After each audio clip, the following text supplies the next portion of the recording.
What's up, you guys? Sean Ross Sapp. This is September 7th, 2022. This is Fightful Wrestling, your AEW Dynamite review, and we have so much to talk about.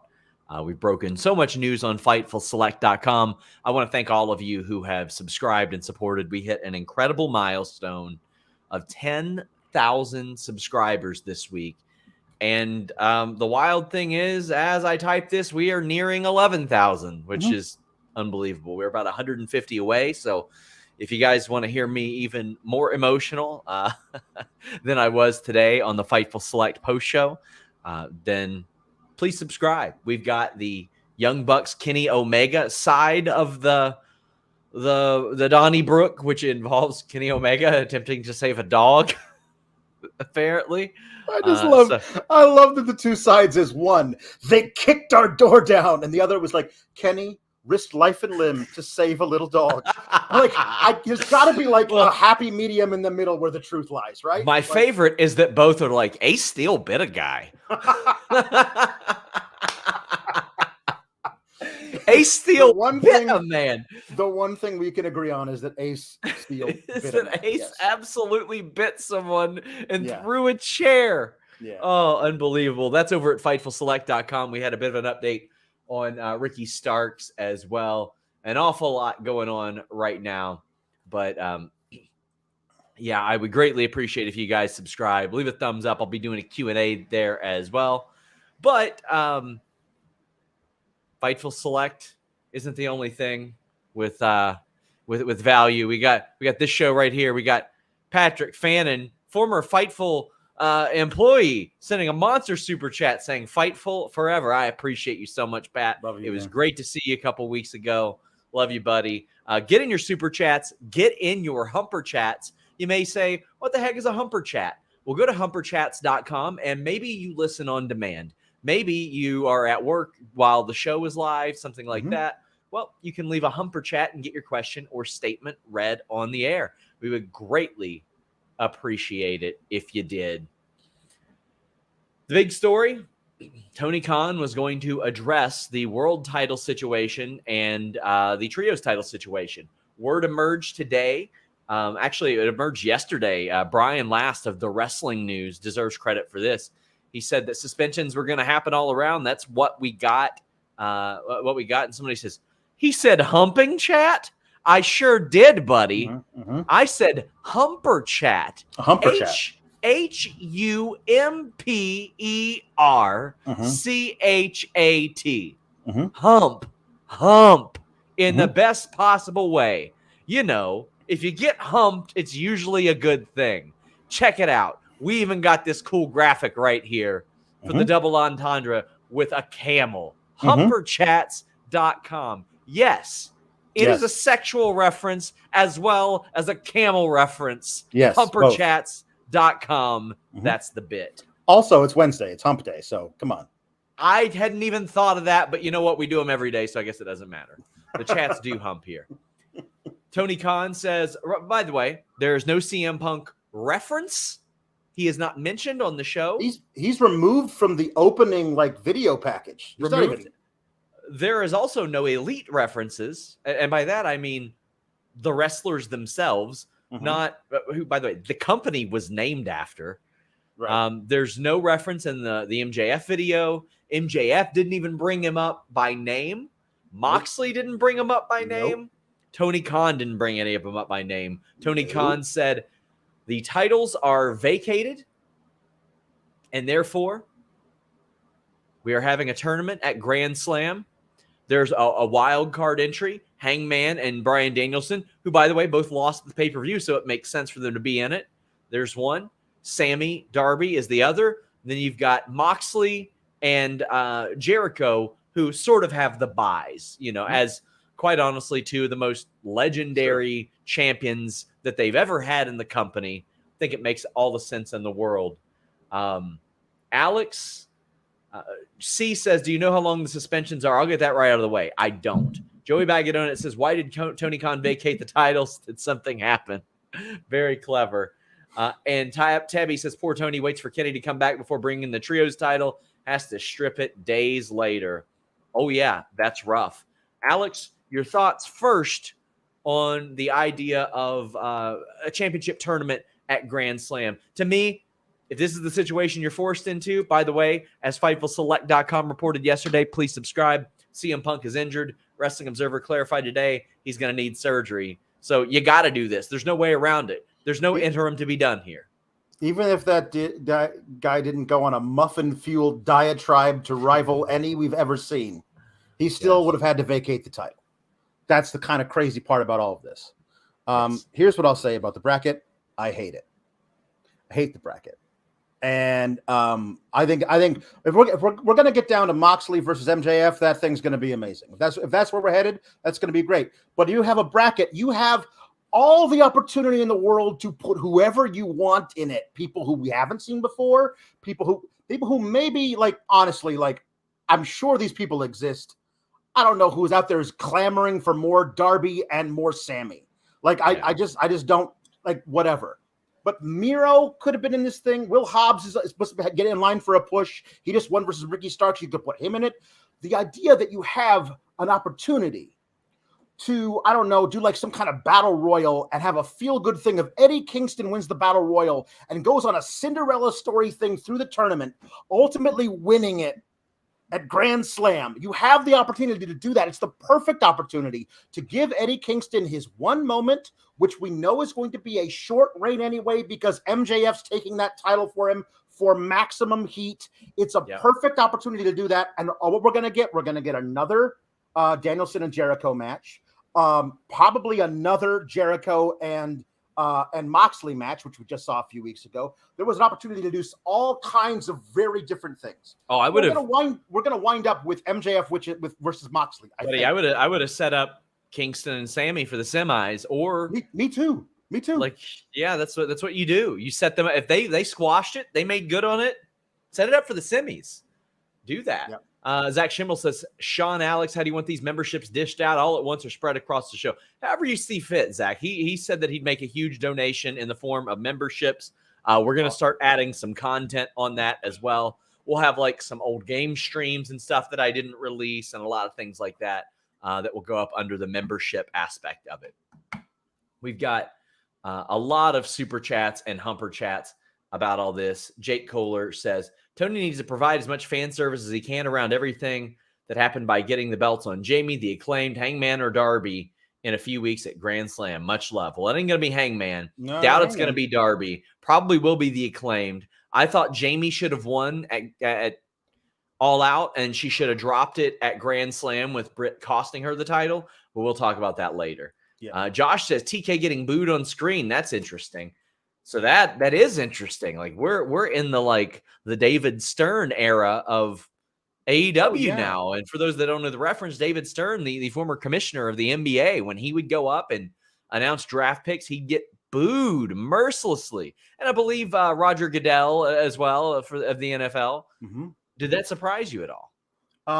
No, frankly. I think that there's certainly a contingent of AEW fans that are kind of the honeymoon period for Tony Khan is over with a lot of these fans. Like, you've had multiple opportunities to get some stuff right, and you're getting it wrong. Notably on the women's division, but even if, outside of that, there's a lot of people who literally, like, this is my own thing. It's like I understand I have my own opinions that are my own. There are certain people that I'm like, okay, you are way overdue for a mega push for this guy, and this guy, because those are my guys. And somebody else might say, no, this person's overdue for a push. But what do? They keep using the same guys over and over again. Like, even if you picked somebody different that I don't like, there's somebody else out there. There's all these different things. So I think there's the fans who have decided we're going to turn on Tony Khan because he's decided, I'm the only guy in charge. I'm the head guy in charge. I also do all the booking, everything. I make all the decisions. So the guy that you have to be mad at is me. And now we have a pseudo babyface MJF who is here to direct all the heat at Big Boss Man as opposed to the heel. Like, he's the heel. This was a really amazing promo to show us what a babyface MJF could be. Yeah, and we are, we'll talk about the MJF thing at length, but John Berger says, any news on what WB Discovery thinks of this situation? Well, there's no way they're happy. There's no way that they're anything but disappointed. Right. White Llama Show says, a bit off topic, has there been any timeline on Adam Cole's return? Somebody had told me this past weekend they were hoping he was back soon, but I think that was maybe a little optimistic. Alan Mark says, congrats, SRS, Jimmy, and the Fightful Faithful for the great milestone of 10K. Hey, get us to 11K. FightfulSelect.com. Yeah, why not? As come on, we got more news than anybody else. And as I said we had a very long Listen You Boy post show today that was just about our journey there and how much you guys mean to me. And I'd appreciate it if you guys watched that, because I want as many people breaking accurate news as possible, because you best believe my ass is going to piggyback off of it and get a lot more details for our subscribers. So I appreciate all of you and everybody who does this. Zach Schimmel says, before I start, I want to congratulate Fightful for all their success. I remember being the 56th subscriber to Select 4 years ago. I knew SRS, Alex, and the people at Fightful could do this. Chat, may RNG be in your favor. And then he just gifted 50 subscriptions to Fightful YouTube. So needless to say, there's going to be some unlisted content that is made members only pretty soon. It might be Alex staring at a screen and then going, shit, for 12 seconds from 2018. We'll see. But it'll be there. Also, I want to thank everybody who watched Listen Your Boy today. It was our most watched Listen Your Boy live ever. Ryan Bolding says, first-time caller, long-time listener. Wanted to say I feel bad for Colt, man. Seems like he keeps getting thrown back in time to a most likely traumatic period for him. No doubt Punk is an elite talent, but at what cost? Much love to y'all. I mean, I made this very clear. Not only did the Bucks and Omega not tell me any of this stuff, I tried to ask Colt, and Colt straight up said to me, he's like, listen, I understand you got to do your job, but I don't want to talk about him out of the sake of my mental health, and just better to leave it where it is. And this is months ago. So I didn't get anything from him either. But I'm sure it ain't great for him. Valab says, I thought Mega was the one to let Larry out. God damn it, if only a dog could talk. Tell us the truth, Larry. Are you... Basically, the question on everybody's mind, Alex, is who let the dog out? Who let the dogs out? Who? Yeah. Steve says, sorry if it's been addressed, but is Jim Ross involved in damage control efforts backstage? I think his talent relations career would be invaluable. I haven't heard of anything like that. I had some details on a planned backstage meeting on FightfulSelect.com today.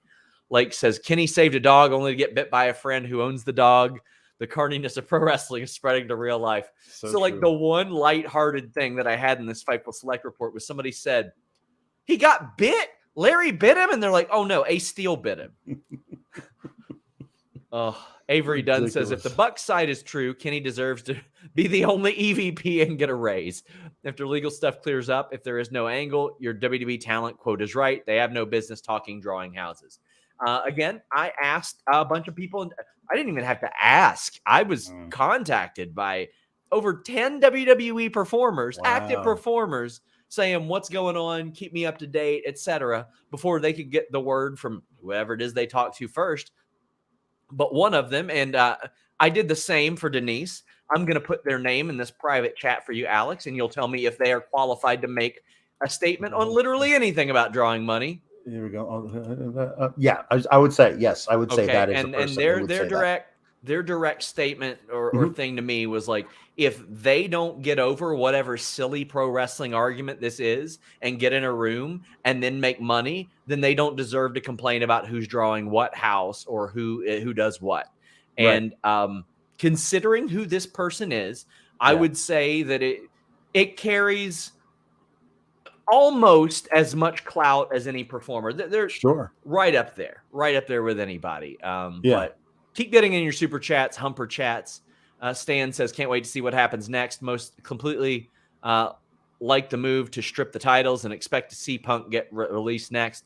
I mean, he's probably got to have surgery, which is unfortunate. Like, regardless of anything that happens related to any of that bullshit, like, I hate to see anybody in this line of work injured and be on the shelf. And not only that, not only be on the shelf, but their day-to-day life is going to suck. So yeah, get well soon to see him. Again, like all he had to do was sit there and eat his muffins and not like completely fly off the handle.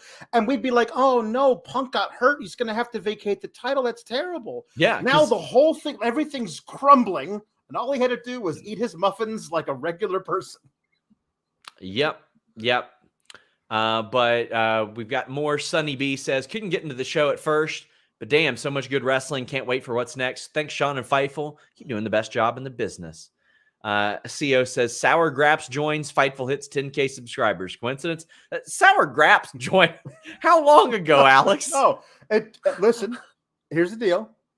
Sour Graps, the first episode of Sour Graps, we had around 200 subscribers, and now we have 10,000. Coincidence? I think not. I just want to say before, we're going to get a lot of congratulations tonight. And I think those of you, I'm sure we're going long again. Yeah. I'm sure Alex don't give a shit because he just got a raise. I don't. But this Go legitimately, as long as you guys want. Keep bringing super chats in. This legitimately allowed me to go to every staff member on the wrestling side who has been here for over a year and say, you're getting raises. So thank you so much for that. I like first to put our money where our mouth is in that regard. 12 Loose Leaves says, random question that just popped into my head while listening to the show. Has Cody been asked or given his reaction to the AEW Punk chaos? Must be weird to see all that's going on from the outside. I know a lot of people like to envision Cody sitting back and like smoking his cigar and laughing and chuckling. He does not take he takes no pleasure in this. Like, I think that he, much like others, realize that you need that business to succeed. Sir Brendo says that congrats on hitting the 10K subs mark. Been following Sean since the Wrestling Inc. days. Happy to support you all. What kind of timeline are we looking at for the alleged Discord server? Looking forward to it. I'm going to talk to a couple of people about the possibility of that. I've been tossing around the idea of a Discord server, Fightful Select Espanol, a couple of things. We started our TikTok. That was step one. So go follow us on TikTok at Fightful.com. We would greatly appreciate that. But it'll happen eventually. Words from the Hills says, with all that occurred, this level of unprofessional attitude, egos, Sasha and Naomi deserve an apology in retrospect. I want to wait to hear their story. I want to wait to hear how they tell that story and see how they feel about it. Yeah. Bag of Donuts says, does he still have his rabies shots? I mean, that was another little joke that was going around too. Matt Reichel says, great episode of Dynamite. Great night of pro wrestling. Got some episodes of Dynamite coming to Baltimore and Bridgeport in November, plus Full Gear. I'll be at 3 AEW shows in like 5 days. I'll be at 2 in Toronto and then 1 in Cincy. It's going to be pretty wild.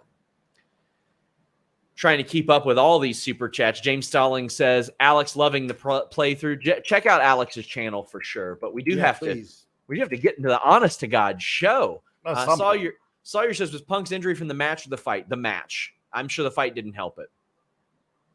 Kaysen says the vacant Twitter account is being insufferable. Oh, I'm sure. But let's talk a little bit about the brackets a little bit more. Johan says, agree with Alex. They should have been wrestlers who haven't won a world title. Almost a given Mox or Jericho are going to win. I mean, I don't know if I agree with that because you do have to have established talent in there as well. Would it be exciting for a first timer? Sure. I think that would be cool, but I think that for what they're doing, you got to put as big a name as possible. A true wild card slot. Like have a battle royal among guys who've never held a title. And then the winner of that gets a slot versus whoever you want in the first round. And maybe you could book one really cool big upset. Like maybe that's something that we could look back at that moment is a really big shift in the career of that person. That's all I'm saying. Lord Jackson says, about a year ago, Adam Blampied released his fantasy booking of CM Punk and AEW. In it, he has Punk turn heel on Cabana and leave after All Out 2022. The specifics are different, but good God, you should hire him. The man's clearly an oracle. He's hired by Wrestle Talk right now. He's got a job. He's got a gig. Rodney Gordon says it's literally the tournament of champions. That's why they are in it. If anything, Danielson shouldn't be in it. Danielson's never held a title in AEW. Yeah. So the whole Kingston can't be in it. He's never held a title in AEW. Well, neither is Danielson. Then they get around it by saying, oh, but he's held 6 world titles elsewhere, so therefore he's in it. Like, you don't have to call it Tournament of Champions. You can just call it a tournament for the new champion, and then all those little rules go away. Matt says, considering the turmoil, they need a reliable and established champion. I like the brackets. Thanks for all your hard work. I do too, but I completely agree with Alex. If you're going to do this, Eddie, Sammy in the semis or the finals, for the love of God. Like, I mean, I'm okay with that. I'm okay with that. Like, is it unconventional? Yes. Would it get heat and attention? Yes. Yes. And Eddie wins. Nerd Guru says in 10 years, the documentary of wrestling in 2022 is going to come out, and it's going to start with these words. It all started when Cody Rhodes left AEW, followed, of course, by wrestling has more than one royal family. Juicer says, I check Fightful Select every hour during these crazy times. Please take my money. Well, hey, the updates can go straight to your phone or your email. Roy says, I was promised feet. I demand feet. Hey, you got to take that one up with Will. But Michael Higgins says, it'll be interesting to see how long it is before Punk's actual fate, to learn what his fate is, considering how Toni was so quiet on the MJF front and how Punk doesn't really talk to media. He doesn't talk to media. I was able to get sort of their side of the fight, though. So that's on FightfulSelect.com. And before you listen to any aggregated reports, again, check it out. Ooh, Nick says 15K and we get Ahmed Johnson shorts picks. Listen, I already said I'll show my balls at 50,000. So my God. If you're here, leave a thumbs up. I understand all of you want to talk about the same thing. So we're going to start getting through the show and we'll keep going back to it. But this will be a thread throughout it. And big thank you to our moderator, Luis, right now. But Roy says, do you think Eddie's in the bracket if not for the suspension? I don't, but I would have done it anyway. Obviously, they have a different idea of what they want to do for the tournament. But, I mean, like I said, if the end result is Mox versus MJF, I'm all here for it. And Lord Jackson talks about the scrum and says, we're all in agreement about calling it the gripe bomb, right? Oh, no. I'll tell you what was good. Padriak says, should have given the belt to MJF and let him loose. Oh, I like what they did. Ian says, MJF said with the chip he has a title shot anytime, so let's address that. MJF comes out in a Josh Allen jersey, which I accidentally typed a Brandon Allen jersey. He is, in fact, the backup quarterback for the Bengals. That's my team right there. There you go. Yep. But he's doing the baby face thing. I love this. This was so good. So when I wrestled indies, I would try to pull this thing where I was trying to be a good guy, but I insulted the crowd. Like, I would say stuff like, oh, I think it's kind of awesome that you have 20 followers and you want to stay anonymous and nobody knows who you are or what you've done. Like, I love that type of like backhand. It wasn't even backhanded. It was backhanded, front-handed, and they're just eating it up. He's shitting in his hand, throwing it at them, and they're like, yeah, give me that. I want to eat it. That's them. This MJF was so good. And he proved he could be a babyface, kind of, if he wants. MJF, the entire MJF promo before Moxley came out, it took my breath away. Like, he had everyone in that crowd literally eating out of the palm of his hand. Yeah. It was so masterful. Like calling Josh Allen the greatest quarterback in history. He's from Buffalo. He's like, well, I think it's time about to talk about the big, fat, smelly elephant in the room. Not you, lady. I'm just kidding. You look gorgeous, dog. Shane Beard says if he had a Jacksonville Jags Josh Allen jersey underneath, it would have been better. That's borderline contract tampering. I don't think you can do that if you're Tony Khan. I also love that he, in character as the babyface, explained, I'm not in this tournament. You know why? Because I got that poker chip, which means I get a match for the title anytime I want. Also, did you hear? Tony Khan's paying me a buttload of money. Like the way, and the crowd was loving it. They were loving everything. And I thought it was so funny because Moxley comes out and he says, you're full of shit. It's like, me? Me full of shit? And then he immediately drops all artifice. I honestly thought it would have been really funny if he had tried to keep up this act everywhere he goes. Like there's no pro sports team in Albany next week, but like wherever he goes, if he could be like the University of Albany whatevers are the best college team in the nation. Like whatever he does. People are telling me there's a Josh Allen plays for the Jags, as if I should know who plays for the Jaguars. But thank you guys. The other Josh Allen, the one who played for Kentucky. I don't know. I'm only starting to follow Kentucky football like now. Alan Marks says, MJF makes me wonder, are all wrestlers liars or do only liars wrestle? But D. Hayes says, with MJF hopefully winning the AEW title, and the plan may have been to win it from Punk, who gives MJF's win the most credibility out of the compatriots? Moxley which they went right back to Moxley, so I don't know. But Moxley here cut such a I am AEW. I don't care where else I came from. I am AEW and I care about it. By the way, he confirmed a Fightful Select report. Even though we didn't name him, I said that a top person was taking time off. It was Mox. And instead, he's here doing this tournament, helping save the company again. Yeah. So MJF is still playing up the 2024. His contract's going to be up. Do I know about his contract status? No, I don't. I would be shocked if he didn't get an extension. If he didn't get an extension. And that's the story. Like, that's the storyline. You rock with it. Alan Marks, we just read that one. Nerd Guru says, guess who's got 2 thumbs, has awesome Grand Slam tickets that just skyrocketed in stock. Mox Danielson, got to be the final. With a possible MJF cash in, I wouldn't hate. The way MJF said that he could just cash that in whenever he wanted, maybe that was some foreshadowing. Maybe. And Joel says, when MJF said, jolly old Saint Nick, I laughed out loud. He did. He referenced Cody Rhodes. He referenced Nick Khan, Triple H. Yes. Said best for business.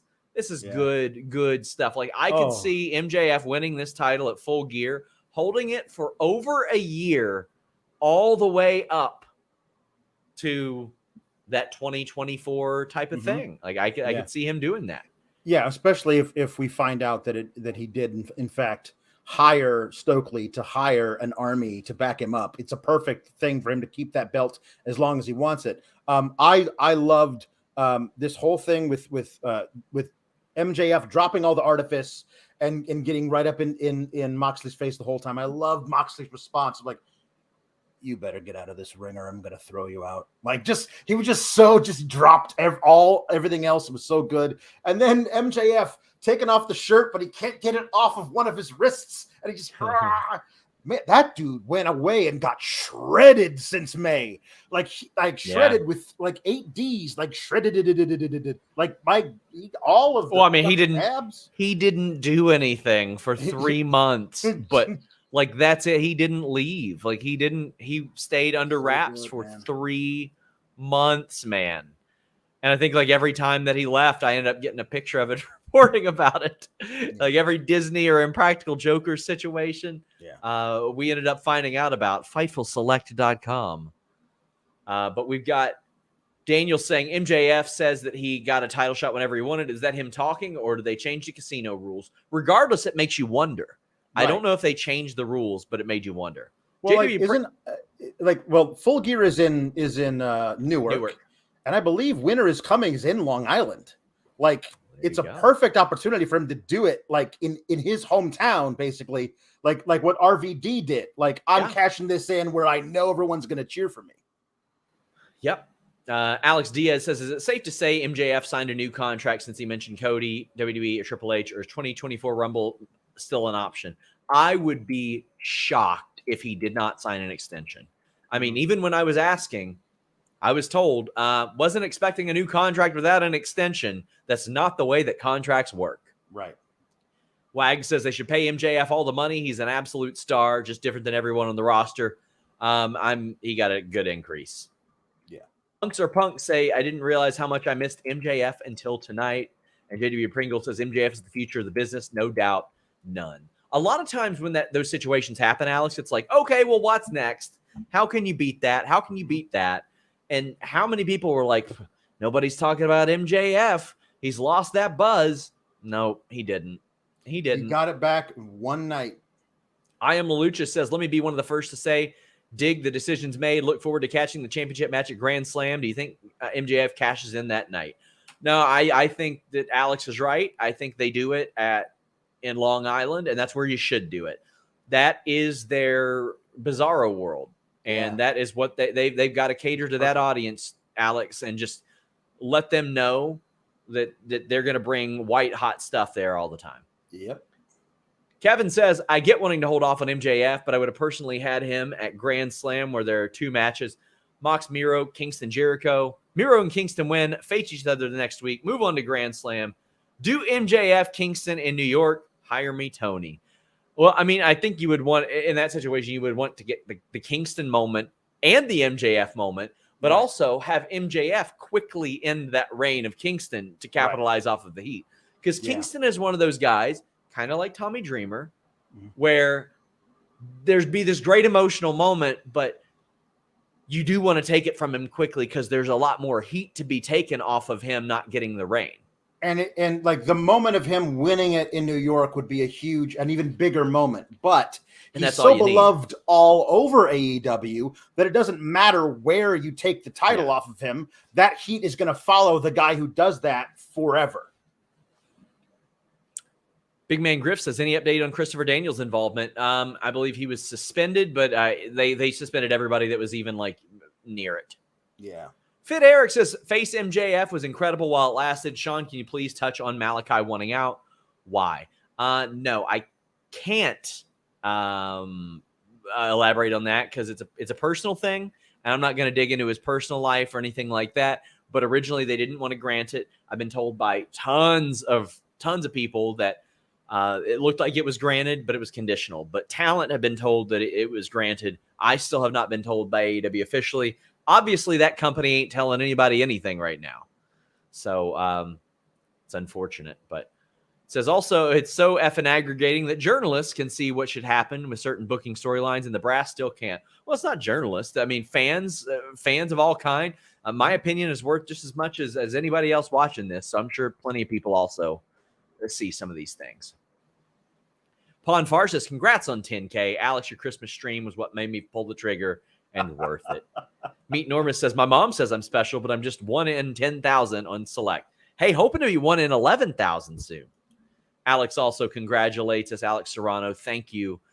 C. Fenton says, new select subscriber, love what you are doing. I had to donate. I was going to donate 10 before that Who Let the Dogs Out reference, and he sent a $5 super chat instead. Jambeard says there's a defensive player on the Jags named Josh Allen. Last season, he got a sack, forced fumble, and INT off of Josh Allen from Buffalo. Okay, that would have been a great touch then. That would have been good. Anthony says, I can't believe you're making light of Omega trying to kidnap Larry. Aw. Figure 4 Nurse Lock. If Punk is in fact fired, are there any decent options on the table to use this as an on-screen angle? Keep doing the work, Sean. Alex, stay pissed off. Well, always. It depends on the nature of the release or the firing. There might be NDAs associated. There might be stuff like that you can't necessarily dig into. A lot of that really, really depends. Yeah. Pro Wrestling Podcast says, felt some good vibes tonight. Alan Mark says, Danielson was an ROH champ. It's in the family. But a lot of talk about the brackets. Tyrell says, I'd love to see Darby win the tournament. Easy callback to their Full Gear 21 match. Now 2 of your 4 pillars could possibly be champions. Yeah, you could run that one back for sure. And establishing the pillars even more would be great. Yeah. Ryan says Darby or Sammy beating Mox would be a great upset. And it would send him back on vacation a couple weeks earlier as well. Which, I mean, he admitted that he was going to be doing. Roy Costin says, Eddie better have something big for Grand Slam. I'm sure they'll get him involved with something. Hey, even if Sammy loses, do Sammy and Eddie at Grand Slam. Yeah, come on, man. People are gonna do that. Get it done. Irene says, great reboot for Dynamite. Moxley for Prez. Jake Salazar says, remember when people said Moxley was going back to WWE? That ain't happening anytime soon. Alex, he loves this company so much. And he does. Chris Rain says Mox needs to win that title. What an amazing promo. How often do we see people in this day and age that have effectively had 2-3 in Mox's case, 4 or 5 title runs across companies, and people are like, needs to win it again. That speaks volumes about his connection to the audience. I mean, listen, there's an argument to be made he never should have lost it on Sunday, like especially in retrospect. But I loved his promo where he put over everybody in the tournament. Like, Jericho is probably the greatest of all time. Bryan Danielson, the greatest pure wrestler ever to step in this ring.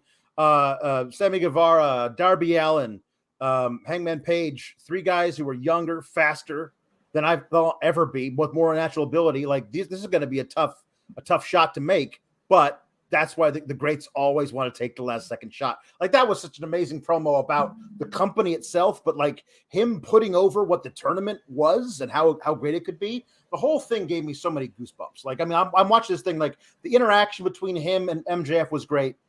MJF by himself and Moxley by himself, I was like, you kind of now owe us this. Yeah. You kind of owe us this for an extended period of time, leading to MJF taking the title off of Moxley, and then Moxley can go away on a vacation. Maybe it's longer this time, but it will have to be a little later because you need to have that moment. And there's still plenty of super chats about this. People are loving this MJF Moxley thing. Mike Lima says MJF is what Punk wished he was. Moxley is what Punk wished he could be. I'm just done with Punk. Hope the Elite still come out of this all right. I would like to wait and hear all the facts and how things. I had somebody say, "Oh, I'm going to wait and reserve judgment until we get the official story," and I'm like, "Buddy, you're never getting an official story." Right. I doubt AEW is going to release like the Mitchell report of this. It ain't going to be like that. They're doing an investigation, a third-party investigation, which is important. It's good that you do that, and we'll know, quote unquote, what the investigation says based on what happens to all the parties involved. But I don't think they're ever going to release the document. Like, we're not going to be able to read that as a PDF. Brian says MJF had a face run for 10 minutes, and I still want a 2-disc best of DVD for it. John Moxley is the greatest. The promo with CPR for my wrestling interest after all the drama. I mean, that's the thing. That's what this was designed to do. It was to reestablish faith in the brand to those that might have been disenfranchised by somebody burying it, and then everybody, like 4 of the top stars getting suspended. Jambeard says, I would prefer Hobbs versus Eddie in the first round instead of Darby and Sammy, or maybe Brody King versus Miro. I'm very excited to see what Brody King does after seeing him maybe kind of take the charge on House of Black. JWR says, join Fightful tonight after the Toni announcement. Get me all the dirt on Punk, please. My favorite dirt sheet boy. Hey, I'll do my best. Alex, hope you're good. Can I get a Regal hello? I agree. No Dart. There you go. No Darby, no Sammy. MJF rules. Well, we are still not through these. We still got a few about Mox and MJF. He says the face-off, this is Jordan Scott saying maybe fighting for the title means we're probably getting the BCC versus Pinnacle 2.0 all winter, right? Well, there was no Stokely's group with MJF. In fact, I'm very confused as to what Stokely's group is, as we'll talk about that right now. Stokely came out as like the ladder match god, or the what was it? The legend of ladder matches? Something like that. Ladder match legend, like maybe? That. And it was the Ass Boys and Tall Colin beating up a stagehand. I'm still very confused right now. I need like a mission statement. I need like some sort of description. I don't know what this is right now. As of right now, it looks like Retribution not screwed up that bad. We had the guys coming out in masks and all that. I just don't know what this is, and I'm still waiting to see it. Well, what I thought was interesting about it is that he comes out because he spoke. We're going to hear from Stokely tonight, is what they said. This was his time to talk. And then he got a station saying, we're running a little long, so you're going to have to cut this short. And if he didn't say that to Stokely, I think Stokely had a promo ready to give us about who they were, but they had to not do that and cut it short by beating the hell out of the stagehand. I love the energy of all the different guys in the group. Like Lee Moriarty high stepping around the stage, like it was like the hype man, and Morrissey just standing back there with his arms crossed, and then the Guns being these 2 wild cards just like beating up people. like there's a really cool energy to this thing, and I love the idea that MJF has Stokely. I don't know if this is the truth, but I like the idea of it. That has Stokely on retainer. Like is that what they said? No, but it seems like it. Like the idea that Stokely would climb the ladder and then hand the chip over to MJF means that they've got some kind of relationship. Mm-hmm. So I just love the idea of MJF didn't need them for his promo, but if he ever needs them to beat up a guy, he knows who to call. Shrillin says, is MJF part of Stokely Hathaway's team or not? Was it addressed at all? Have I missed it? Thanks, Fightful, for your hard work. Best $5 I spend every month. So I'm more of the belief that Stokely and company are team MJF than MJF team Stokely. It's just, I want to know, like, was it a hired gun? Did MJF have this team put together? What exactly? I really love that idea that MJF was pulling strings from his suspension or wherever the hell he was to get Stokely to do stuff on his behalf. Well, the thing is, you don't know where he was because he was probably using nordvpn.com/Fightful. He was changing his virtual location with just one click. Like, he probably also got AEW Plus here in America because he didn't want to watch commercials because he changed his location to Lithuania or New Zealand or anything like that. You get 4 additional months free with nordvpn.com/Fightful, 30-day money-back guarantee. You can get the WWE Network if you sign up through Canada. You can watch that UFC pay-per-view this weekend at a much more affordable rate. It works on all your devices. So if you're trying to, I don't know, hang out at Disney or on the set of Impractical Jokers and you don't want Sean Ross Sapp hacking into your Wi-Fi to find out where you were and report it on FightfulSelect.com, well, I'm sorry, MJF. You probably should have used nordvpn.com/Fightful. Maybe I wouldn't have found out about those things otherwise. But now you can. You get 3 great tiers as well. So if you want a VPN, a pass, a locker, or all 3, NordVPN has those. And as I said, it works on all your devices. Block online trackers, annoying pop-up ads, and malware with nordvpn.com/Fightful. Lots of super chats still about Mox and MJF. I love it. I love how into it everybody is. But Tabby has a good point. Says, what happened to Ethan Page? Came in as a single, gets in a tag team, and now a goon for Stokely. Feels like he's been demoted. Yeah, listen, I really enjoy Stokely's work. I love it. And as Roy Zhang says, he's the hyena to MJF's Scar. That's a good shout. That's good. I need something a little bit more than Ethan Page looking out over his sunglasses like he's one of the foot soldiers in Ninja Turtles. You know what I mean? Like I want to see something. Like, he was pissed off and Stokely contacted him. So I need an explanation or something like that. I agree. And I love the ingredients in this thing. I like Cass. I like the Ass Boys. I think their body language is great. I love Lee Moriarty. Like Stokely. Like all of them. It's just I want to know what this is about. And Chris Frazier says, are they the 2022 APA? That'd be rad. That'd be great. Sure. But also, if they're that, why would you stop there? Get some women to be hired guns too. Sure. Get Marina Shafir in there. Yeah. Yep. Man, we got the Jack Perry promo. He says that Christian needs surgery. He crushes a water bottle because he is now a man. He is no longer a boy. He is a man. Because he crushed a water bottle. He crushed that water bottle. They're going to continue the Luchasaurus feud. I'm cool with that. We also, on Rampage, Samoa Joe is going to speak. We got Deeb versus Reign. We got Claudio versus Dax. Sammy versus Darby. All that on there. And Corey says, Dax versus Claudio for the ROH title? Slap match. Oh, buddy, that's going to be a good one. That's going to be a good one. Yeah. Jambeard says, Brian and Corny were talking about the backstage fight. Brian made the point that Elite should probably lose their EVP status. What do you think? I want to wait to hear as much information as I possibly can. As far as we know, they went to talk to a person that said, if you got a problem, come talk to me. We don't know who started it. We don't know what exactly happened. I would have to wait and see. Right. Yeah, that's what the investigation's for. That's what the investigation's for. There are 2 sides to the story. One is this guy said all kinds of shit about us and then said, if you want to talk about it, come find me.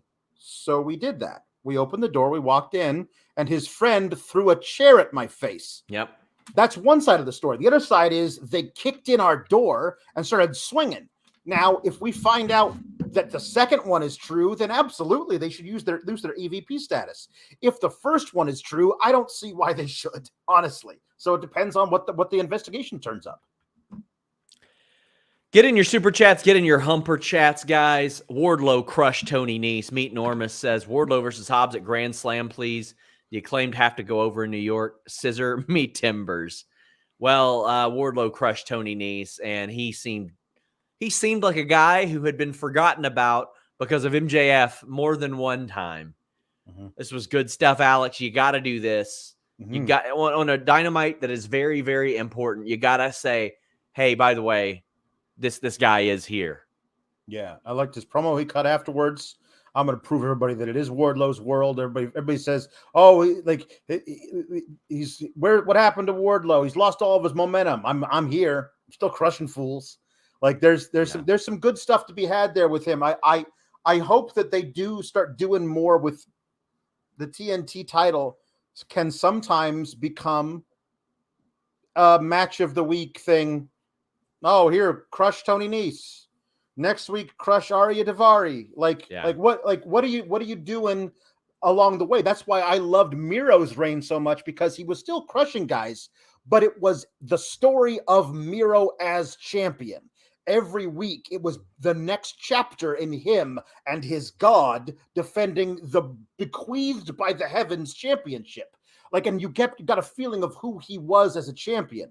I don't see that with Wardlow right now. It's not his fault. They're not giving him that kind of creative. So let's see what they do with him. I would love the idea of him versus Hobbs, in a series, who is the real big hoss of this roster. That would be a really cool feud. And honestly, if you told me that Hobbs won that feud, because you want to push Hobbs to the moon, okay, fine, let's figure out, but let's do the matches to get that thing gone.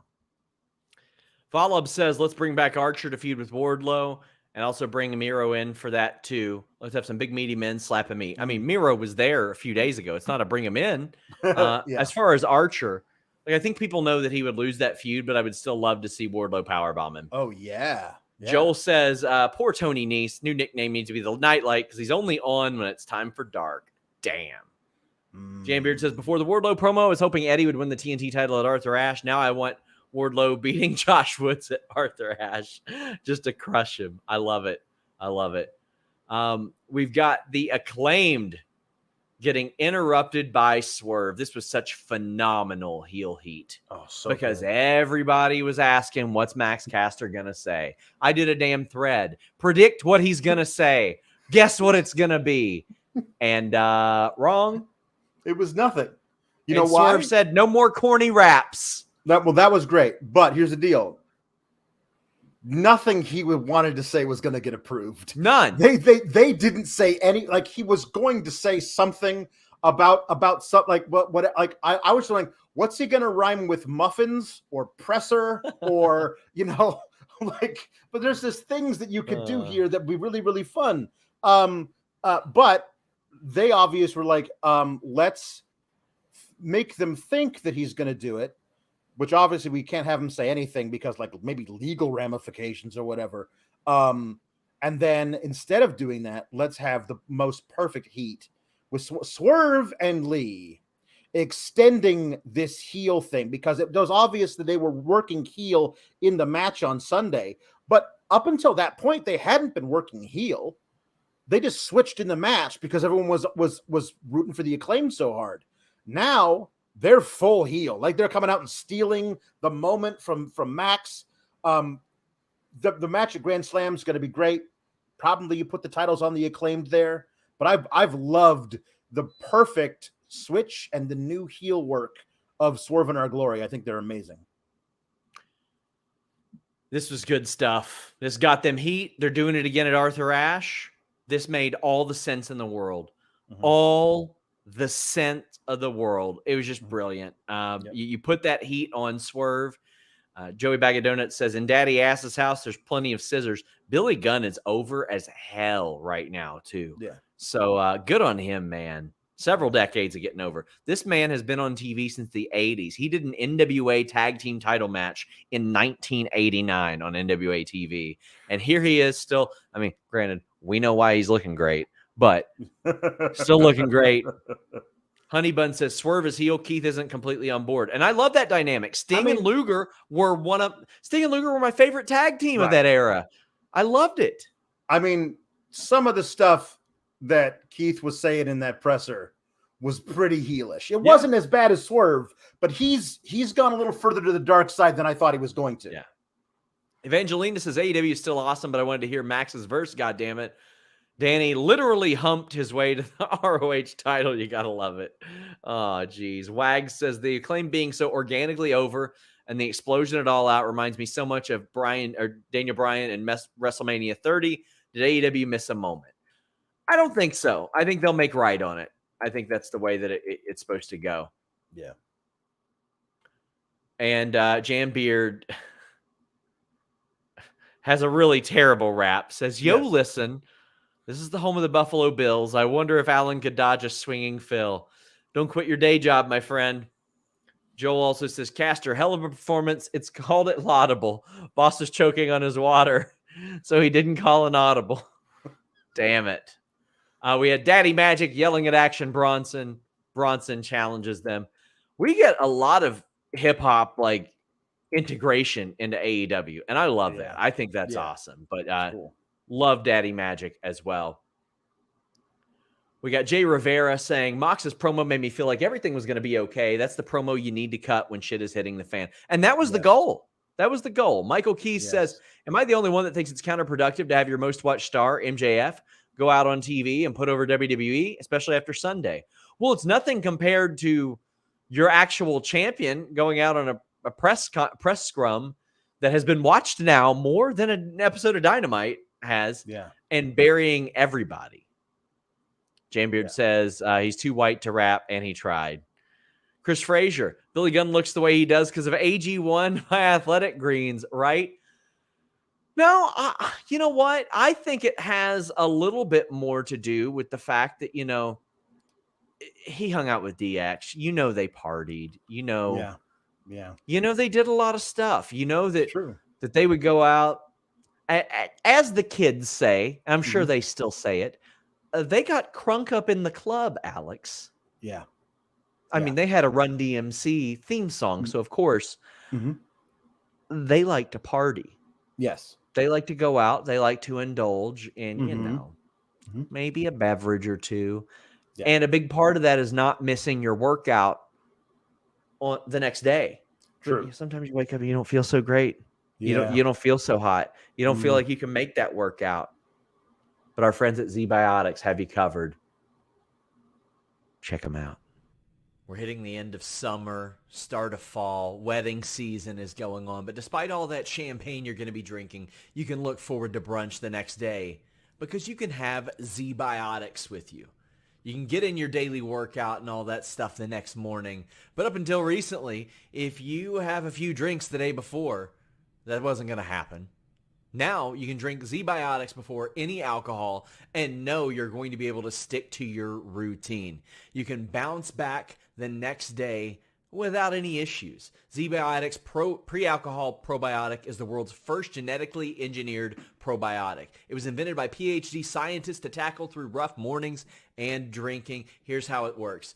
When you drink, alcohol gets converted into a toxic byproduct in the gut. It's this byproduct, not dehydration, that's to blame for your rough next day. ZBiotics, however, produces an enzyme to break this byproduct down. It's designed to work like your liver, but in your gut where you need it the most. Just remember to drink ZBiotics before drinking alcohol and drink responsibly and get a good night's sleep for your best tomorrow.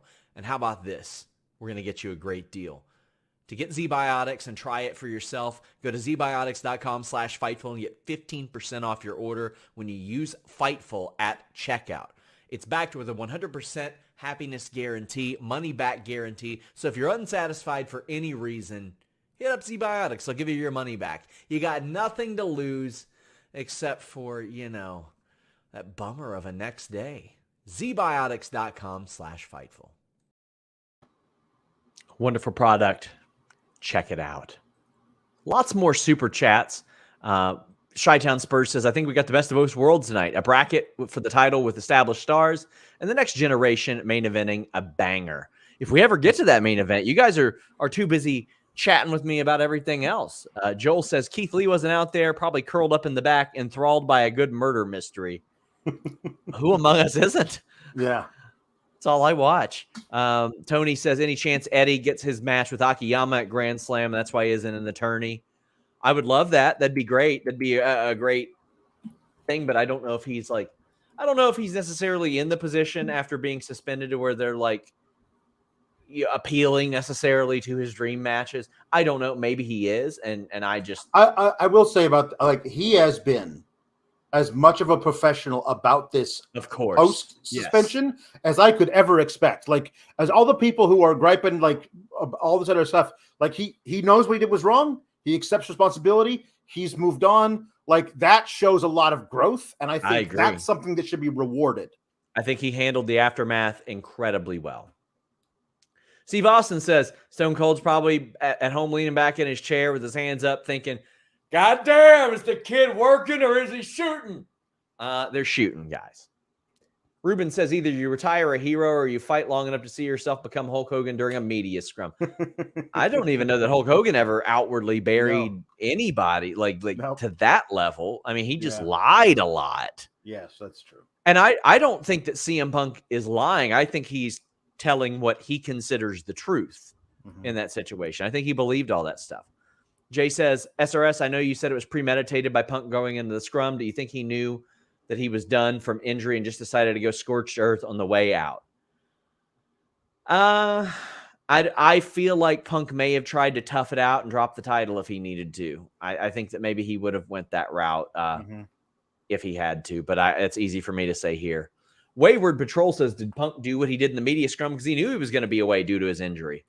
No, I think he was doing that anyway. I'm sure that being injured didn't necessarily make him feel great about it, though, Alex. Right. Like, I honestly, like, you know how some of the guys, they say that they know their own body. It's possible, like, he knew, shit, this is like, maybe like pissed off because he knew he was going to be out for a while and might have had to vacate the title, like just knowing what his body felt like. And that might have pissed him off to a level where he decided he wanted to start something. But I don't think he was like, well, I know that I'm going to have to go away for a while. Let me do something crazy. I don't think that was what he did. We've still got people sending in super chats about subjects we've covered, so let's get to them. Confliction says Swerve and Keith Lee would have a fantastic feud. They will one day. They will. Roy says, turns out the Acclaimed is just as over in Buffalo as they are in Chicago. Disproves the Audible argument. Well, no. The Audible argument was they're super freaking over. Maybe we should just capitalize. Right. Ryan says Swerve got sent out by AEW General Counsel because the entire rap had to get entered into evidence for the fracas investigation. Swerve is a heel, but Lee is a face, in my humble opinion. Well, that's what I want. I want a babyface heel tag team. I would love that. I think the dynamic has always been great. Impact Original says, do you think Acclaimed will win the tag titles? Will Private Party ever win the titles in the future? In the near future, no. In the future, possibly, but thus far, what we've seen out of them was them peak very early, and they haven't quite recaptured that magic. Do I think that they can find that little thing and get there? I do think so. I don't know when we're ever going to get this ROH thing off the ground, but if you told me that we had like a 4-month feud for the ROH tag titles between Private Party and Top Flight, like, is that appointment viewing for me? Yes. Like, I would watch the hell out of that. Like, there are some really great young teams in, and I would have argued up until Sunday that was where the Acclaimed were probably going to get their tag title run. We're probably going to get a tag title run in ROH rather than in AEW. Turns out I was wrong. But I think Private Party probably has an amazing career that they could do in the new ROH if they wanted to go over there. Guys, we're an hour in and we're going to be here a while. We're going Pawlowski link tonight. It's the Pawlowski cut of the Fightful post show. Honey Bun says, I know we're talking AEW, but like Alex's name is in a different font from Sean's and I can't handle it. Yeah, our graphics team never tells me what font they do. And when I have them make these, I have them make versions that just have my name on them, so they're easily edited. And Alex has a more Hollywood font. There you go. Lizzie says, I'm probably the oldest female member of Fightful Select, 69. Nice. I remember watching John Tolos and Freddie Blassie in LA. Well, thank you so much for subscribing, and I hope it's worth it for you. Enjoy your golden years, I guess. But nice. Sarah says, delayed because I'm doing laundry, but we'll both be at the Toronto shows. We're really looking forward to whatever meetup you guys do. I don't know if we're going to do a Q&A yet, but because there's a lot of hurdles in doing that, but I would love to see Fightful people. So what I might do is I might just go out before that and say, hey, everybody that wants to come somewhere, this is where I'll be. It worked out great for karaoke last year in Chicago. We had people that just drove from 20, 30 minutes away, showed up and did karaoke with us, and it was dope. Cool. So maybe we'll do that, but I will be in Toronto next month. My travel's booked, and I think of any excuse to go there that I can find. Mr. Peep says, with Black taking time off, what happens with the others? Keep up the great work. Fightful rules. Well, you can add an additional name, or they can work as a tag team. Brody King is going to be just fine based on the promo work that I've seen from him. Right. And Buddy Murphy is one of the most dynamic in-ring performers there is. Brody and Buddy versus FTR tomorrow. Tomorrow, let me see that much. That would be amazing. I also love, somebody put this on Twitter, and I love it. It's kind of a joke, but I think it's really cool. Julia Hart, leading Brody and Buddy because she's been receiving messages from Malachi Black on the other side via tarot card readings. You could, all those awesome produced promos where they step out of the darkness into half light. You can still do that. And she can still say, Malachi has instructed me, blah, blah, blah. You could do that. It would be really cool. FightfulSelect.com has more details on the Malachi Black release, guys. So check that out. Let's sort of put a bow on the Mox MJF super chats. Axel says, Mox has shown over and over how important he is to the company. Love the line about getting rid of the dark parts of wrestling. Hooray for good old Pocky 2 belts. He is integral. He, when I heard, we reported on FightfulSelected.com that there was going to be a talent meeting today led by Bryan Danielson, Chris Jericho, and Jon Moxley. I said, okay, that is the right group to do it. And Alex, I think that even you could probably agree, even though you have this disdain for Jericho, the way that he handled that scrum, knowing what happened, I watched that and I was like, what fucking resolve this guy has to know what just happened and to go out there and just I'm like, that guy should probably be an EVP. Well, this is the thing. I keep saying there needs to be somebody that kind of runs shit backstage so Tony Khan can focus on whatever he needs to do for the production and stuff. And that person should be a veteran who no longer wrestles. That's the thing about Jericho that I think probably wouldn't work because he wants to keep wrestling. I think the guy would be great for it is Dustin Rhodes, who's been around in some cases 15 years longer as a wrestler than some of these dudes have been alive. So he has that kind of gravitas where if he decides he's going to step away from wrestling, he could be a guy who kind of is the guy in charge of all of that other stuff, keeping everybody in line. We got Nerd Guru saying, I think we can pretty much say, if we haven't already, that all three members of the Shield are absolutely goated. I wouldn't argue that if someone had them as the three best in the world in all facets of this stuff, Mox was electric tonight. I mean, that was just, in retrospect, you look at that and you're like, man, that is an all-timer. You have to look at that call-up class of those three. Yeah. And the only thing that can possibly rival it is Brock, Batista, Shelton, Cena, and Orton.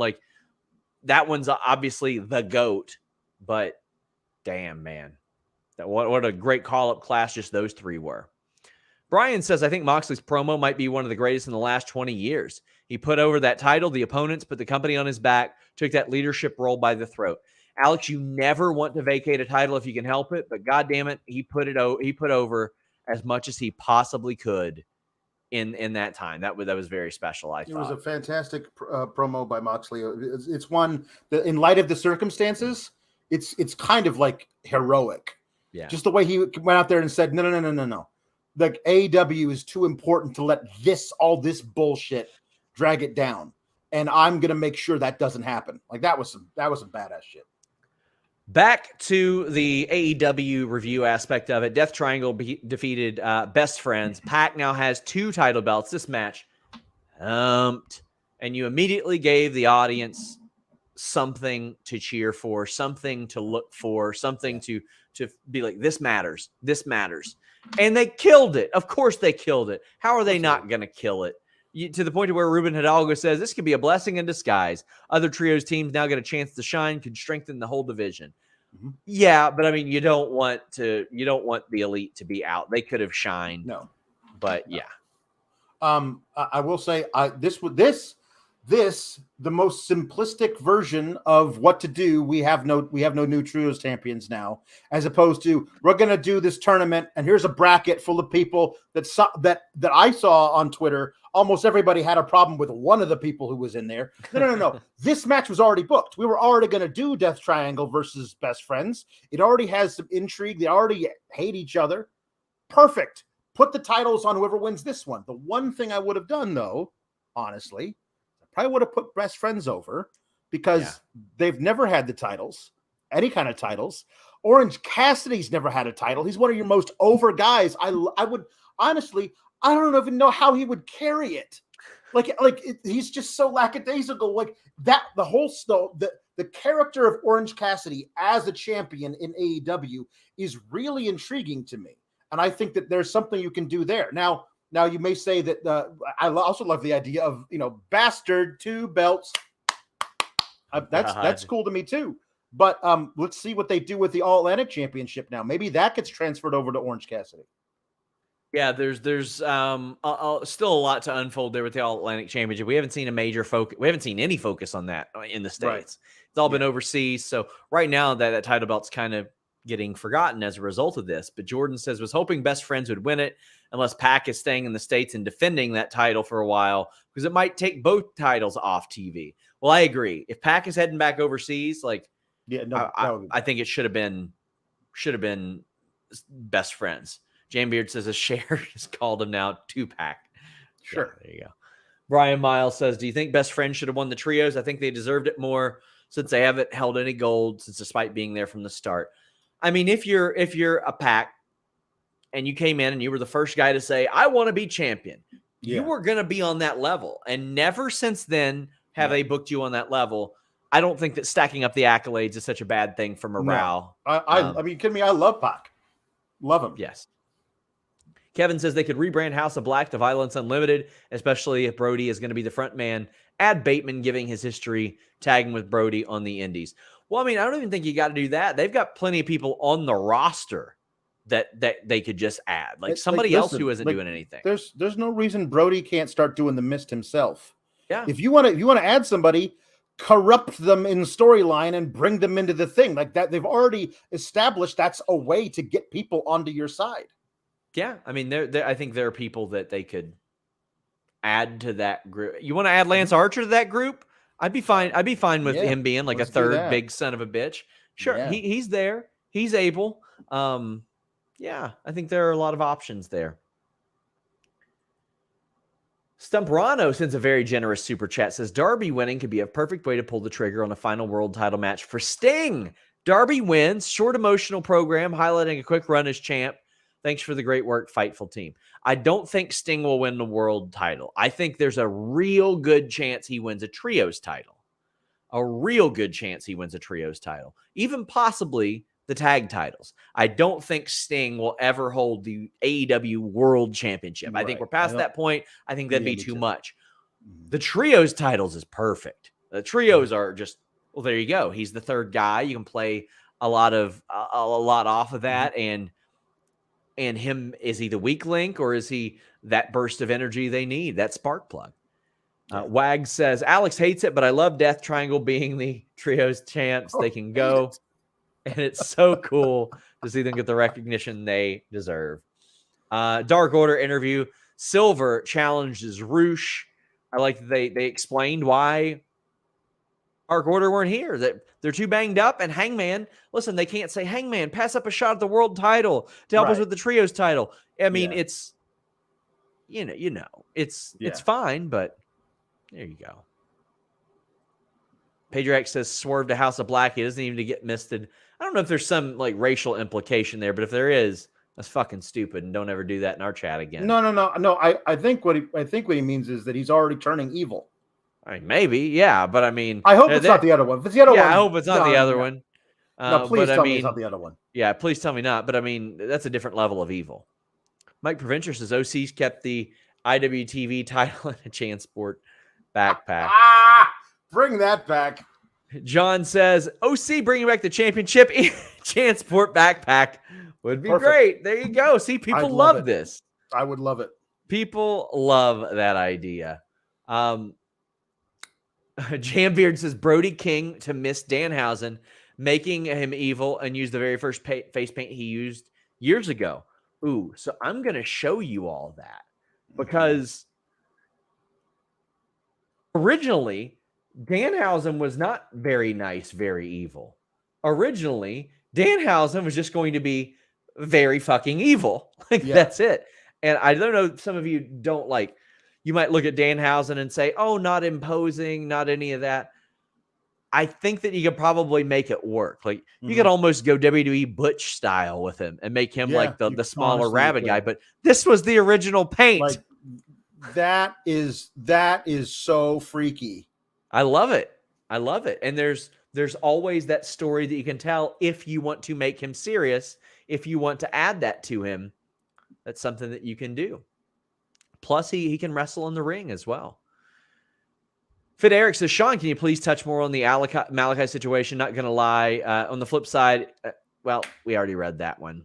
The details that I can provide are on Fightful Select, but Vandal says, any word on Colt? Feels like he got dragged into it. He's still scheduled to do ROH stuff as of now. Do we assume they are in character for the scrum? No. Lee and Swerve were, though.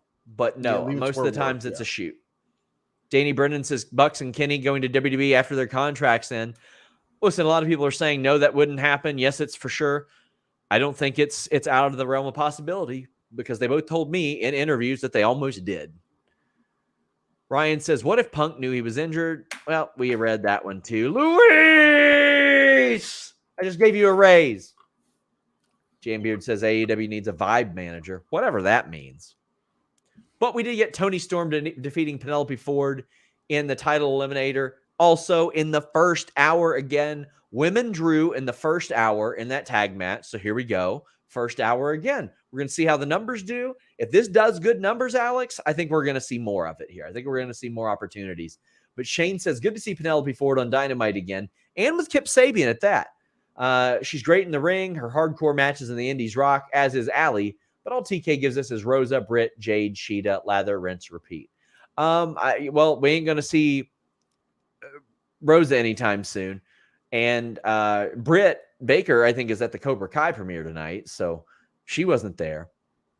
But, what'd you think about this match? Toni Storm obviously getting the win. Champion getting the win, but this being a title eliminator if she happened to win, which we knew wasn't really going to happen. Had no problem with this, and I love it was in the first hour as well. I love that it was in the first hour. I love what Toni Storm coming out holding a belt high to that awesome 80s rock music of hers. Barracuda-esque song, yeah. She looks great. Looks great as a champion. There was not a single woman who spoke live tonight. She's the new champion. You can't give her like 15 seconds with a mic. Like she's the brand new champion.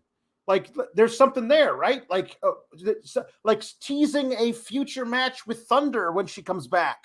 Like there's something there. Like the only other thing we got no Jade, no mention of Jade, nothing.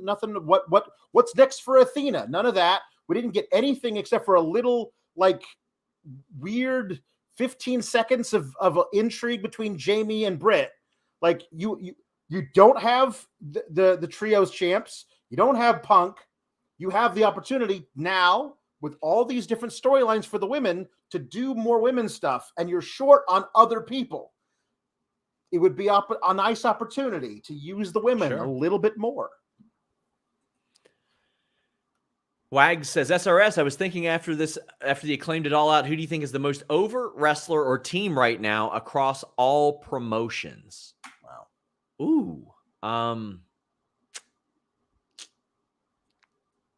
Moxley, I would probably say. Moxley is consistently over everywhere he goes, and would be. And if he stepped into WWE, he would be over as well. He'd be the most over person there. Yeah. Pedriak said, I meant Swerve's finisher, vicious vibes. He's friends with Malachi. Didn't think of the racial connotation. I'm a dumbass. My bad. No, you're not a dumbass. It just read wrong.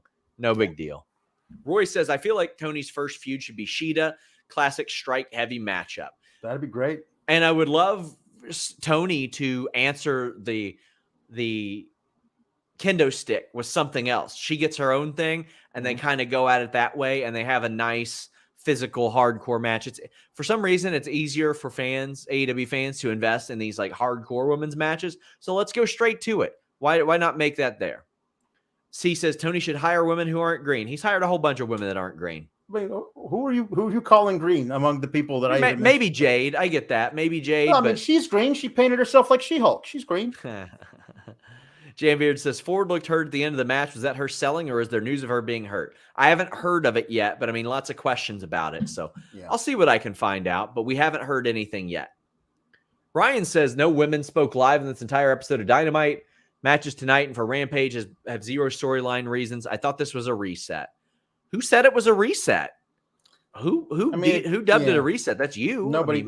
It had the opportunity to be one, but that's not what they're doing. We'll see who also speaks at Rampage. They could add stuff there. We'll see how that goes. They might. I ain't gonna hold this one against them. Like you can't hold tonight against them.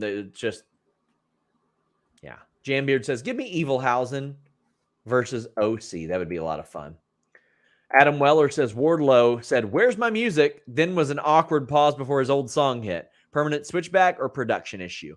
I know that Wardlow liked his old theme an awful lot. I like his own. This is whoa. I've always loved that theme, man.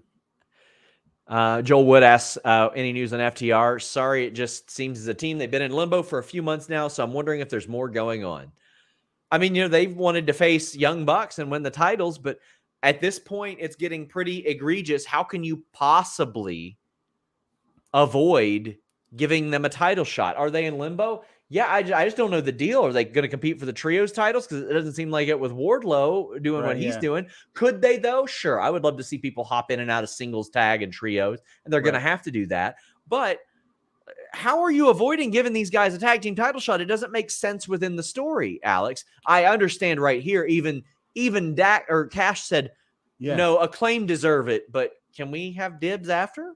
Yeah, like I was about to say that. Like at least Cash was ordering to go to Twitter to be like, "Hey, we got next?" Yeah. Question mark. Putting his quarter up on the machine on the pool table. Say, please, buddy. Yeah. Oh man. Well, Regal said, "Man with the mask, you lovely little buttercup. I'd like to pick up your petals and rub them all over me." Kason Bennett says feud of 2023 is going to be Regal versus Human Resources. Regal said on Dark, I think it was, he said, "You lovely little cotton candy. I'd like you to melt in my mouth." I'm like, Jesus, I love it so much. But he is walking that line, man. It's well, great. I'll tell you what I loved so much. Bri Harper says, Hangman and Brian are my wrestling my soulmates, or my wrestling soulmates, whatever the hell order he meant it. It doesn't matter. They put on a pay-per-view main event quality match on Dynamite when AEW needed it. Yeah. AEW needed it very badly, and they fucking killed it. Bryan Danielson. So when I would hear people say Bryan Danielson is the GOAT, I look at it and I'm like, man, so he missed a year here. He missed like 3 years here. It's hard for me to say it. Then every fucking time he goes out to that ring, pardon my language, I'm like, man, he is. I tweeted and I was dead serious. I wish I saw him wrestle Tom McGee. I wish I saw what he could have got out of Tom McGee after we saw the Brett match. Wish we could have seen it. This man is so unbelievably good, and the chemistry that he possesses with Hangman Page is also so good. Yeah. A special match on Dynamite, and it ends up being like, not the most talked about thing, not the second, third most talked about thing. Unbelievable. This match was so good. two of the best performers that AEW has. And when you look, like I said, all due respect to CM Punk's one of my favorite performers to watch too. On the mic, in the ring, love it. Completely separate of all this other bullshit. But I look at Hangman Page and I'm like, well, if you're lucky, you're getting a decade out of him, or maybe a decade and a half, because he's 31. So if he can go until he's 45, you get 14, 15 years out of him. I'm sorry. I wouldn't trade that for a couple years of Punk, as big as Punk is. But then you add the Bucks and Omega on top of that. I look at this and I'm like, unbelievable. Like this guy gets it on a main event level, and Bryan Danielson is the best in-ring guy in the world to me right now. Here's the thing, and I'm not going to go super into it, but the one thing about the scrum that beyond everything else that kind of made me go, what are you talking about? Yeah. Was when he was talking about Hangman as a guy who's never done anything in this business. When like he was the world champion that you took the title from here in this place where you decided to come back to. Like he's a former world champion in AEW, your company. So what you're saying is you've never done anything in this business unless you've done it in the place where you said you'd never ever go back to because it's a cesspool full of like terrible people running stuff. It's a ridiculous thing to say, especially since we can see that Hangman Page is super over, can do tag work, can be a world champ. Had those amazing matches with Bryan Danielson from months ago. Like he had that fantastic arc with Kenny and everything. Like Hangman Page is absolutely a guy that you want to be a top guy in your promotion for a decade and a half going forward. So to have that, to have Punk say what he said was ridiculous. And this match, like, they're obviously going toward more drama with Jericho and Danielson. The Jericho Danielson match on Sunday was good. Some people thought it was great. I thought it was very good. It's fine. It did what it needed to do. Jericho won by cheating, which made Garcia mad. That's the story of it. Did I need to see the match a week later? No. I would have loved to have seen Hangman win this thing because, again, it feels like he has been rising above all this other bullshit backstage like nobody else is. Like, he's not going anybody. He's not raising a fuss when Punk buries him in that presser or whatever. He's just doing his job, and maybe that's a guy who you reward with a nice run in this tournament. That would be my only thing. But I think Danielson moving forward is an easy decision, obviously. Manuel says, so sad about the Hangman boos. CM Punk's burial worked. He was the only one booed in the ring. Awesome Dynamite nonetheless. I thought he got some cheers initially. Like it's hard to say what exactly this crowd will do, right, or what any crowd will do after the last few days. Bag of Donuts says, slide Danielson into whatever plans you had for Punk. Problem solved. I mean, that's the thing. They are kind of interchangeable in that because Bryan Danielson is such a beloved character. Sure.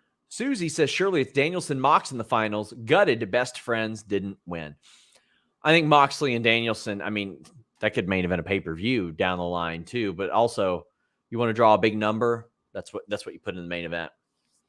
Big Hundo also wants to see that as well. Jambeard says he wants it with Bryan winning.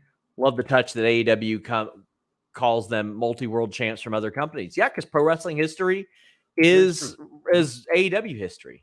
I would prefer Danielson Moxley. Obviously, I fear that it will be Jericho Moxley.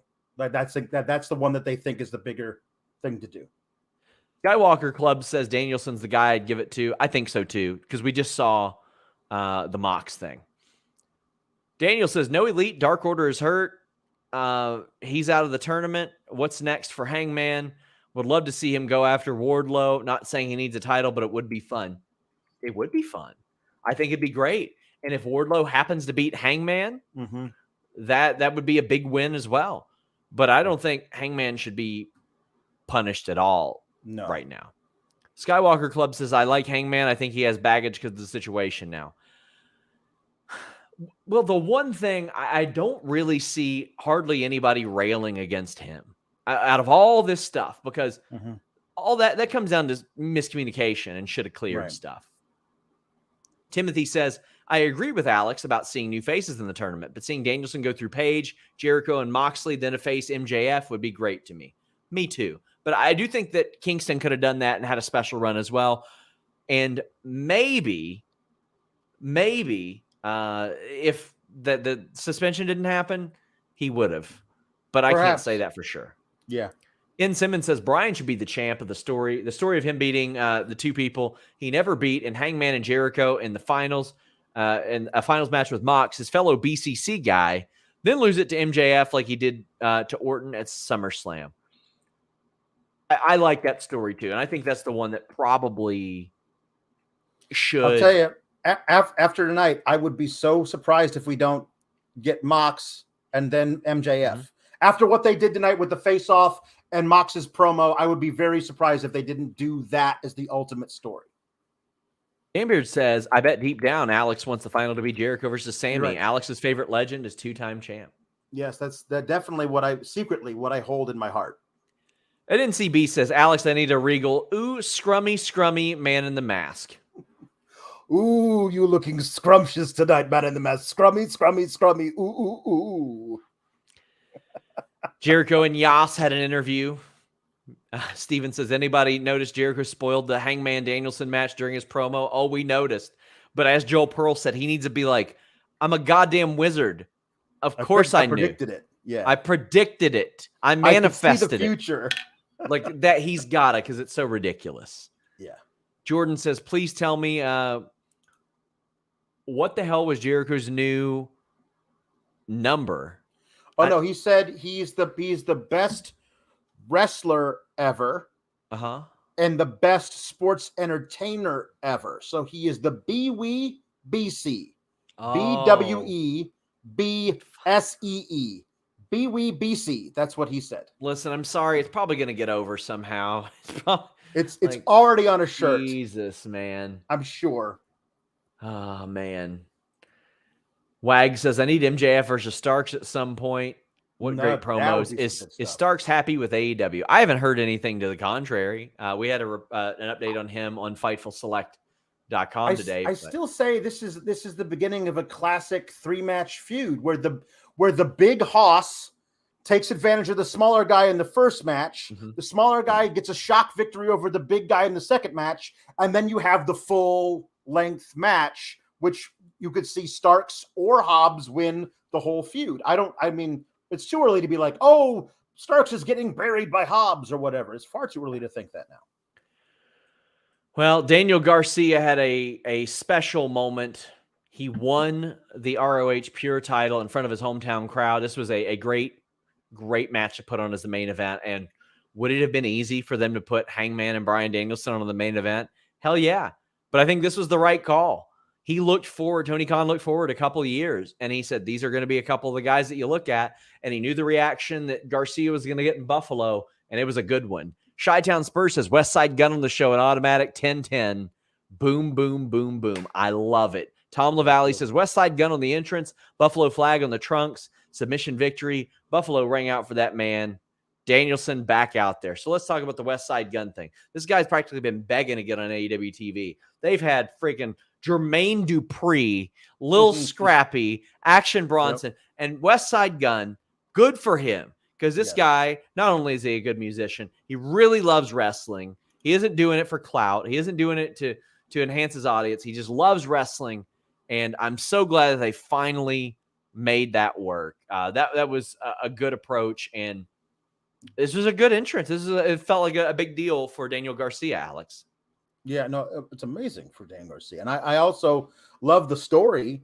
Also, if you go back and watch their match they had at Death Before Dishonor, where Yuta won the match without ever having to use one of his rope breaks, and he also won with the seatbelt. He pinned him, just pinned him with a roll up or whatever. Just got him in a pinning predicament and pinned him. And Garcia, in that little thing in the post scrum, when he came out and was like, you can't do that to me again. Well, I thought you were all about violence. I thought that what about violence, all this kind of stuff. So this time in the match, Yuta had to use the rope break to get out of the sharpshooter once. And then he tapped him out. Like he tried to do the seatbelt, but he couldn't reach behind him and grab the leg. That was an amazing moment there for continuity. And then the submission at the end where he leans back into that sharpshooter, that is so vicious looking. And then reaching up to try and grab the head, that was so good. Yes. Yuta turning that around on him was such a great thing. And then I like Yuta, who knows he's effectively the heel here. He used the closed fist. Yes. And he's the one that went that route. And I love that. Brian Mahoney says, got a man crush on Daniel Garcia. He's almost exactly like Brian when he was first becoming the American Dragon. That kid is special. And Connor says, are we getting a jealous Yuta heel turn? Maybe he plays like the angry brother there. But in this crowd, he was not going to be a babyface. This is Daniel Garcia's. That's absolutely what it is. I think in the future, there's a really awesome thing. If we see Garcia join the BCC, which we think probably might be the end result of all this. If you do a thing where like Yuta and Garcia hate each other because they're jealous of each other's spot within the company, Garcia took the Pure title from Yuta. Like there's a reason Yuta would be jealous. But Regal makes them like fight together and pushes them and they become tag champs together, like in either ROH or in AEW. That's a really cool story too.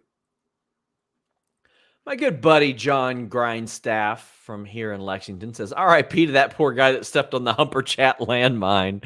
Hope you guys had fun tonight. Wheeler and Garcia blew my socks off. It's been such an amazing main event on a night that AEW just needed to remind people of a few things. They got the best wrestling out there. That's what they had to remind people of. Completely separate to this other bullshit you're hearing from guys like me.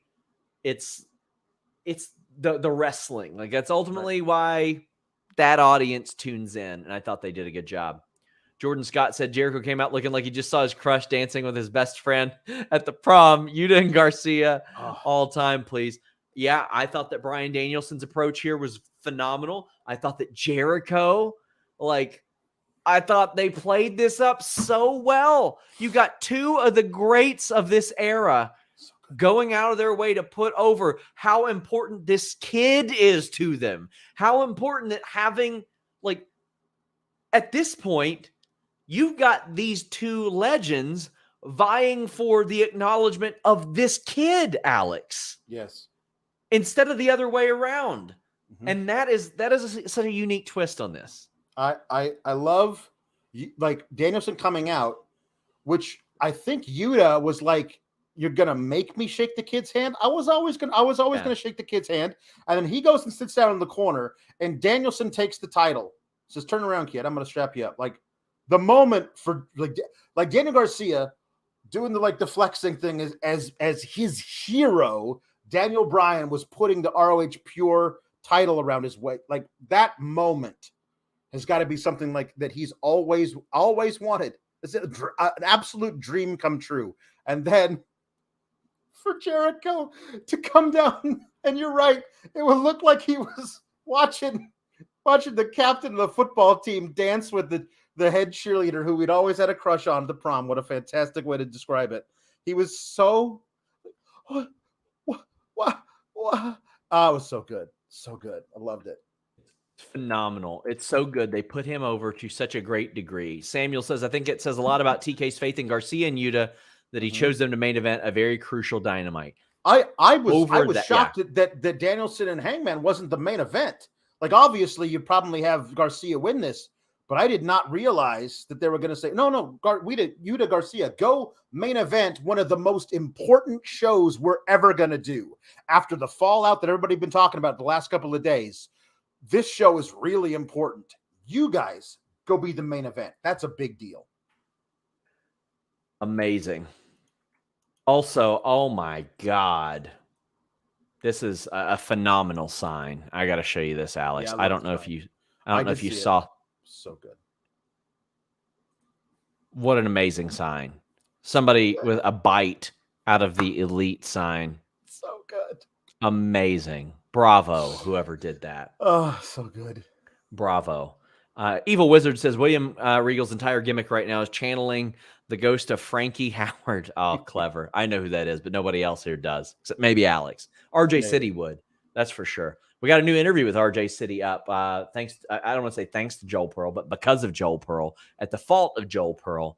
But we still got plenty of super chats to get to. And this week, Alex, I've had some people, some very good people, maybe joking, maybe serious, but checking in on my health a little bit. They're like, "Are you getting your sleep?" And there wasn't much of it, but it wasn't because of the mattress I was on. But because of the mattress I was on, when I did get sleep, I was able to get up and going. HelixSleep.com/Fightful. I found Helix Sleep during the pandemic. I wanted a new mattress. I was tired of what I was sleeping on. I had to fix some spinal issues. And I found HelixSleep.com/Fightful. I took their quiz, got matched up to the Dusk Lux model because I wanted something in between firm and soft. And I didn't want to go to a mattress store and roll around on a mattress that other people had been on. So I went there, took their quiz, got matched up. And when I used to be a back sleeper, that was fine. I was comfortable, etc. But now I'm able to sleep on my side, and that gives me a lot more sleep, gives me a deeper sleep, a more connected sleep throughout the night. And that's what you're looking for. They have mattresses for everybody. One's for spinal alignment, plus size mattresses for plus sleepers. They have ones that are cooling you down, soft, medium, firm mattresses.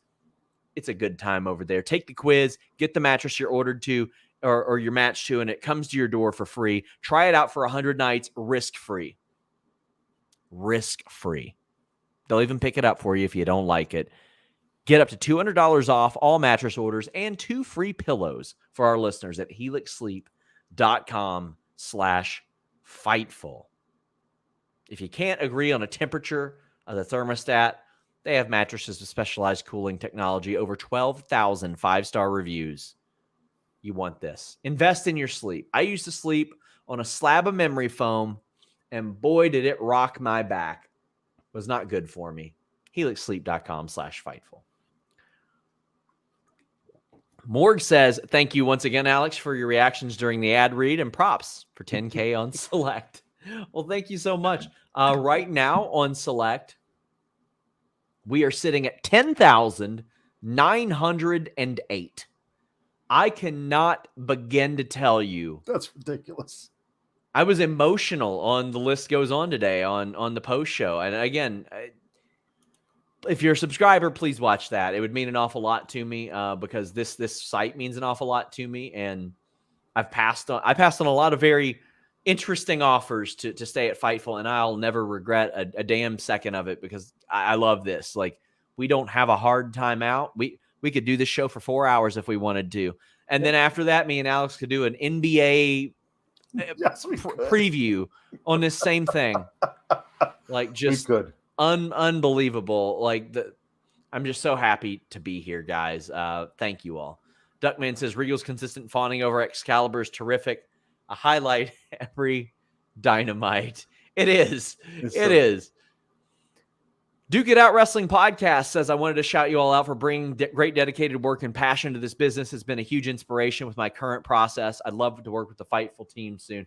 Hey, anything's possible. We're always looking for people to guest on stuff. And if you have samples, that always helps out best. Yeah. So what I always tell people, produce content, all kinds.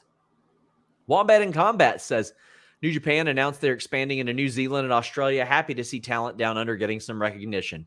Yes. Me too. I hope that extends to women too. I didn't see that, but I end up in the U.S. They are doing it. They are adding women's matches to New Japan. So I hope so. But I'm very happy to see that for all of my friends over there. Makovsky says, could all this have started because of the injury? I think it's pretty clear CM Punk had a thought of what he was going to be saying before. Yeah. Wags says, could you make a dream match you haven't seen across promotions? If you could, what would it be? Well,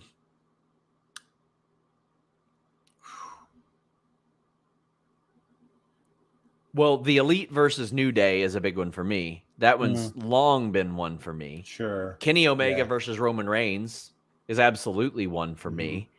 Yeah. Kenny Omega versus Roman Reigns versus Kazuchika Okada might be the best match of all time. If they do that. Yeah. Yeah. Brian, did we see Danielson and Riddle? That's one I don't think we ever did. There's a bunch of people that I don't think we got to see Danielson versus that were doing other things at the time. Mm-hmm. But I'm the one that keeps coming to my mind is Gargano versus somebody, because I keep thinking about it when Gargano went back to WWE. Like, I'm happy for him, but there's a bunch of people like Gargano versus Omega would be like really, really fun to watch. Guys, by the way, I'll be doing a Q&A on Fightful Select this week as well. So if you need any more reason to sign up, we also have Sour Graps from Alex. We have Coexisting After Dark with Rob and Maggie. Myself and Jimmy do a post show there for Listen Your Boy. And if you ever say, well, Sean, why don't you all cover this? We do. It's on the Weekender. Steven Jensen does a great job on it. Also, be sure here on the main feed, the Spotlight every Thursday, Day After Dynamite every Thursday. So if you're not done with Dynamite, Will Washington's here. Then Grapsody on Saturdays as well. But check out the Spotlight tomorrow. You guys are going to enjoy it. Pawlowski says Gargano Danielson, Gunther Danielson. Yeah. Oh, yeah. I would love to see Gunther and Hobbs, like Gunther and Wardlow, too. Give me some of those beefy boys. Yeah. Joel says this version of Moxley and this version of Roman. There you go. Even though they've done it. Yeah, you're right, Joel. But no, completely with you. Like this Moxley and this Roman. Just the promos they would cut on each other. KO and Sammy versus FTR or Hobbs versus Gunther. Yeah. Man, I just love that you all are still sending in super chats for this. But hey, how about you don't and you just subscribe to FightfulSelect.com, because I want to hit 11K now. Listen, I'm greedy now. I want us to hit 11K because I didn't think 10 was possible. Jay says, I think one of the weirder parts of the scrum was TK losing his mind over the audible question with the Acclaim versus Punk, with the Acclaim compared to Punk blowing up the company. Well, you could tell that there were some things he winced at in the Punk deal. Yeah. Like Rum says, and as far as the audible, I do agree that that's the kind of question you wait until it's just Tony as opposed to when Swerve and Lee are there, because Swerve and Lee aren't going to call an audible. They're doing what they're doing. Right. Krispy Kreme says, why'd you skip my super chat? Because you didn't attach a message to it from what I understand. Nerd Guru says, Hangman versus Rollins. Their styles are similar. Oh, that'd be a very good one. That would be a very good match. Yeah. Matt Wright Keel says, great episode of Dynamite. Great night of pro wrestling. Got some episodes of Dynamite coming to Baltimore and Bridgeport, plus November Full Gear. Jarvis says, incredible night of wrestling. They did the best given the situation. Props to everyone that stepped up. This was a statement night proving the company could be fine without Punk, Bucks, and Omega if need be. And that's without Alex, without Britt Baker, without Thunder Rosa, without Jade Cargill, without Ricky Starks or Hobbs. Christian Cage is injured as well. Samoa Joe wasn't on this show. Adam Cole is not on this show. FTR were not on this show. Right. Yeah. There you go. Yeah. Alicia says, what happened between Comic-Con and the Scrum? Comic-Con interviews, Punk said nothing but positive AEW stuff. Then the Scrum, suddenly he's raging. I mean, I would have thought, honestly, a Comic-Con would have probably been a more appropriate place for that, even though it's still not an appropriate place for that. Yeah. Pawlowski says Sting versus Goldberg. I seem to remember them actually having a pretty decent match. They actually did that, I think, at some point. And I think it was pretty decent, if I'm not remembering incorrectly. Or maybe just WCW sucked so bad at that point that I thought it was. We still got plenty of super chats, guys. We're here to talk wrestling with you guys. Ella says, I work in daycare in the toddler section. They bite each other from time to time. My boss tells me it's a phase and they'll grow out of it. But I guess some people do not. I love when people send their humper chats and they say stuff like that. Dynamic or just dynamite analysis there. I appreciate it. Tom LaValle says, Kingston Gunther, chops. Listen, hey, I wouldn't even mind Kofi Kingston versus Gunther or Eddie Kingston. Like, I would love either one of them, honestly. Eddie Kingston versus listen, props to Gunther for losing all that weight, but I miss big beefy Walter. Like that guy, that version of this dude versus Kingston, where Kingston will you're gonna have to kill me, big boy. I mean, that would have been amazing. He's with him leaned out though, he seems like invincible, like T1000 though, and I'm geez, man. Man Beer Pig says, congrats on 10K, well deserved. You're the best in the business. Wishing you continued success and you all to the Fightful team. Hey, not just us, support everybody who's doing good work in this space, because I know and I see it, and I block everybody that does it. That's like, why would you pay for wrestling news? It's going to end up on Reddit. You'll see it on a screenshot later on. Fine, do that. You don't have to be a dick about it, though. Right. But support the people in this space who are doing good stuff, because for a long time, all I did was follow the aggregate sites, and they do hard work. They do good work too. That is not easy work by any means. No. But please support other people that are doing good original work as well, because the more of that we get, the more reliable it gets. And the more reliable this space gets, the more accurate information we get, and the more that companies trust us. I got companies that come to me with media opportunities all the time now because of our track record, and that's because a lot of you trust in us as well. Jambeard says Rosa Banks, Jade Charlotte, Sheeta Becky, Toni Bailey. Oh yeah, I would love to see a 4 horsewomen of WWE versus 4 horsewomen of AEW. That'd be some good stuff. Get Britt Baker and Thunder Rosa on the same side of the ring, and then what you do is have them like lay it into Charlotte, and they're one-upping one another. Yeah, like they're like, no, I'm gonna hit her harder. No, I'm gonna hit her harder, and they tag each other in and out and in and out. Give me that. While Jade's over there flipping her hair or something. Oh, buddy, like the face-off between Jade and Charlotte. Yeah. Shit. Yeah. Ice Cream Man says, first time Humper chat with all the craziness. I think you need more money in a break. What's your favorite type of muffin? I'm a corn muffin guy. Yummy corn. You mean cone? But I love a good old blueberry muffin, Alex. Yeah, blueberry. Like I like a triple berry where I get all my different berries in there. Raspberry in a muffin is really good because it's got that tartness to it. But it's got to have streusel. It's got to have streusel on top. If it doesn't have streusel on top, it's not a high quality muffin. Listen, you want me to tell you what pisses me off? Tell me. The concept of blue raspberry. No, that ain't a. There's no. That's not a thing. That's not a thing. Not a thing. Call it something else. Just say it's blue flavored. We get it. Totally true. We understand at this point. Totally yeah. It just pisses me off so bad. I see that, and people act like it's a real thing. No. Tyler says, sorry to diverge from the craziness. Have you heard anything about AEW talent working Wrestle Kingdom or how their relationship with New Japan is? I mean, it's fine. They had Ishii in. So, I mean, it's going just fine. I haven't heard anything negative about that. Jam That Jam says, appreciated the Starks update on Fightful Select. We know Hobbs is in line for a big push. Has there been any word on why Starks was beaten the way he was? You think Tony doesn't see it with Starks like the fans do? Well, listen, I'm not speculating. Everybody knows Ricky Starks is a buddy of Cody's. I doubt there's going to be associated heat with that or anything like that. But I was told that they had more time on the pay-per-view if they wanted it. Same with Jade and Athena. However, with it going as late as it does, I'm wondering, like, was that agenda fueled from AEW? Like AEW sources telling me that? Was that true? Like what? How does that work? Ricky said in all those promos before the match, I don't want one match with you. I want to beat you up a bunch of times. And so this was always going to go several matches. I think that Hobbs winning the first one makes sense, especially if you have Ricky win the next 2. Like that's a really great way to book the feud. I think Starks is my favorite talker in wrestling right now. Like he really is. Nerd Guru says Hangman Rollins, but we've read that one. Lewis. More people saying Gunther Walter. What? Gunther versus Walter. It's not possible, but yeah.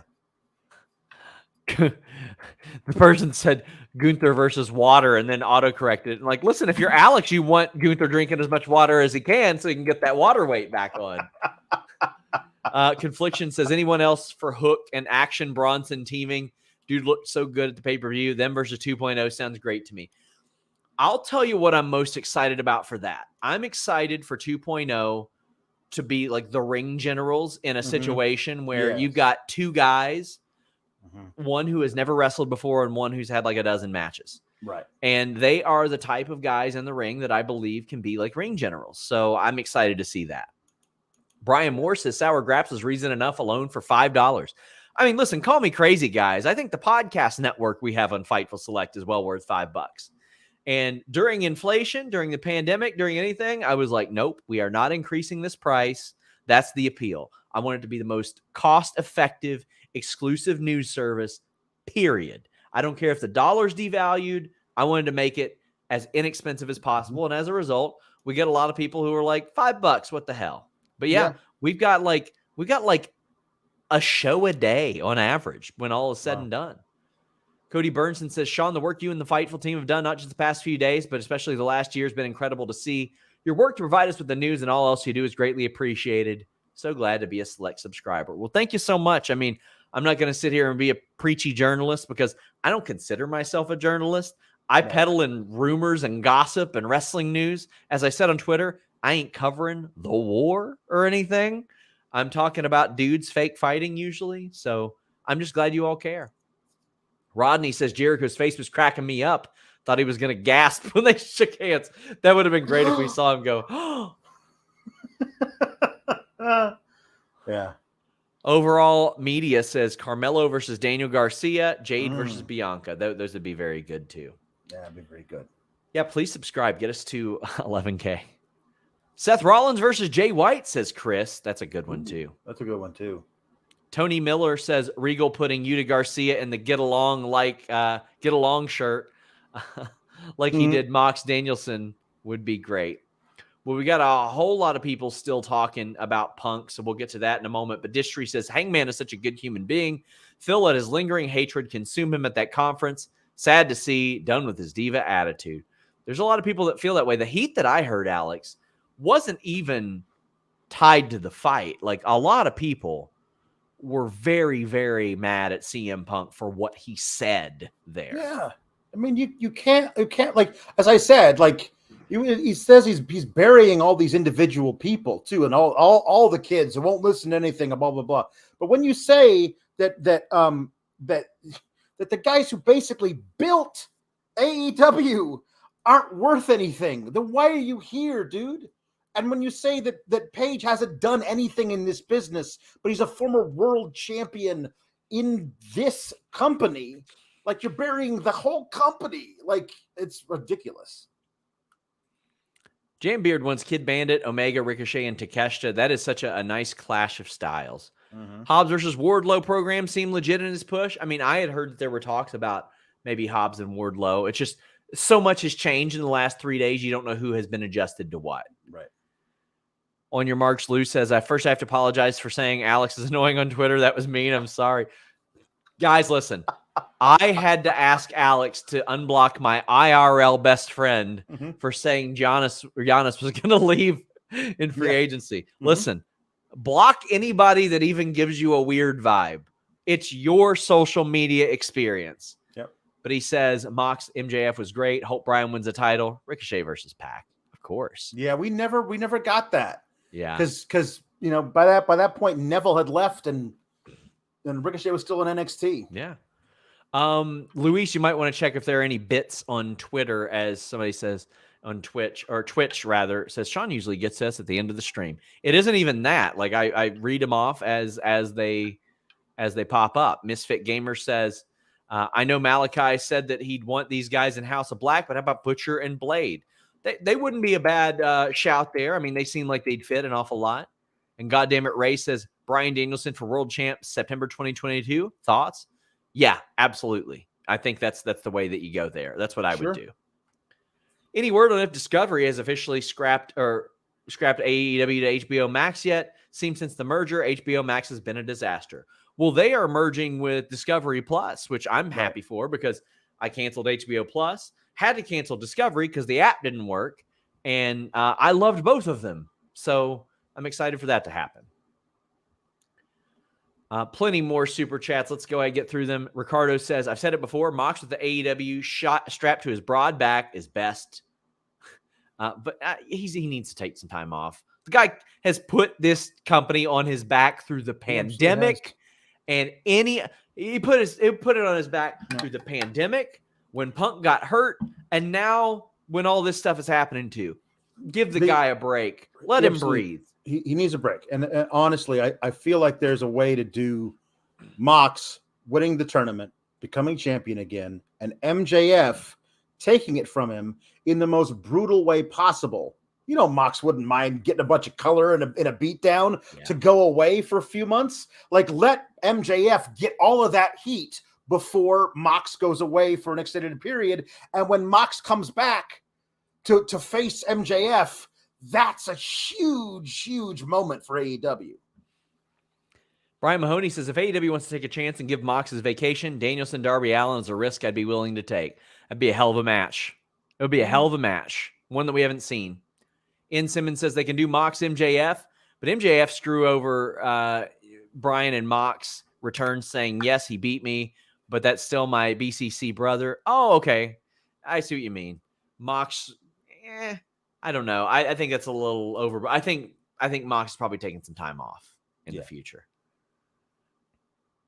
Joel says, are you saying the heat Punk has is magma heat? That's in reference to Billy Corgan and Nick Aldis. But yeah, he's got crazy heat. Sting Taker, of course, that's one we wish we could have seen. Danhausen cursing the whole 24/7 crowd. That'd be cool too. Like they all just fall down.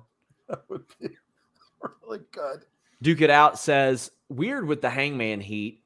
I met him at FanFest, and he's by far the nicest and most humble out of everyone, hoping the tourney ends with MJF taking it. I can tell you guys, I've met Hangman twice, once for an interview and once when I was interviewing MJF, and he was great both times. But, you know, those are 2 10-minute experiences. Right. We'll see. We'll see how all this unfolds, and we'll see who says what, but I think he has handled it about as well as humanly possible. Mm-hmm.